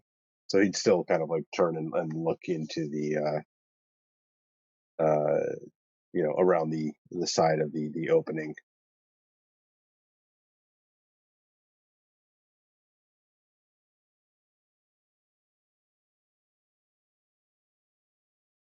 What's everybody else thinking as you kind of come to another one of these like kaleidoscope rooms?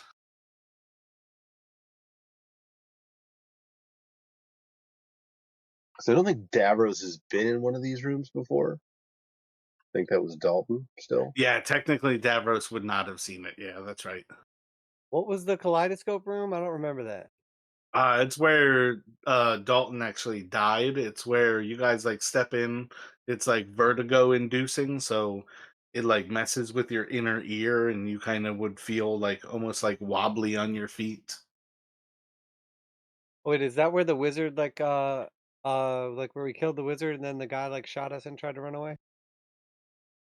It was like the room you walk through and killed the wizard, and then the guy ran back into like they were outside of that room, but that's where the temple was.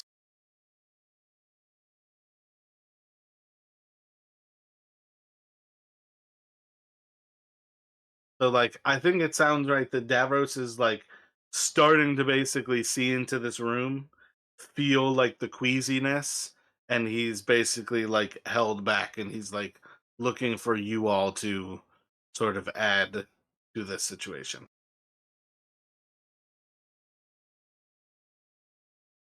Yeah, I can't think of like context wise if we know anything like particular about the rooms or like they served a certain purpose or anything.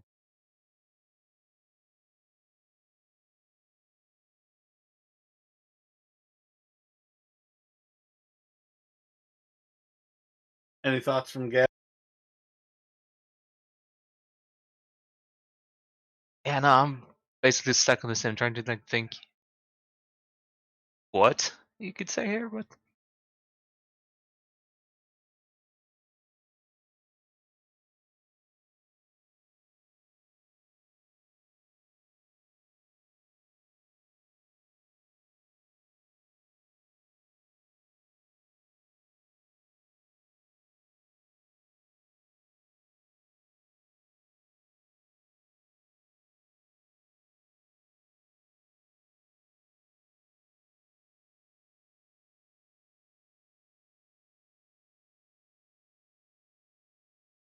So I think if nobody kind of like mentions anything, Davros will he'll kind of like look back to ask like if you've seen something like this before, but he will kind of take another another step in, more sort of like just instinctually curious. Maybe kind of one hand going to his head, almost like he can somehow kind of like you know prevent this kind of weird nauseous vertigo feeling, but like not really sure. But it's like something's messing with his head, but he's not really sure what. As he kind of takes another couple steps um, towards the kind of kaleidoscopic colors. Just stay away from the edge just in case it kind of takes hold of you. Seen something like this before, but I mean, I don't really know what it was for or what purpose it served. Just be careful. This is where Dalton met his end.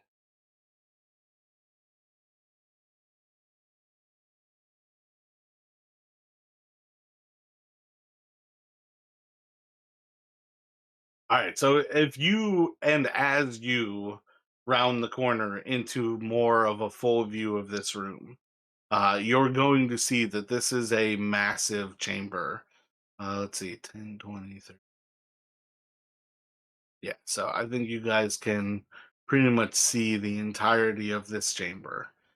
It is filled with these lights that seem to be like dazzling your very like presence here, causing this sensation of vertigo that kind of like puts you off balance.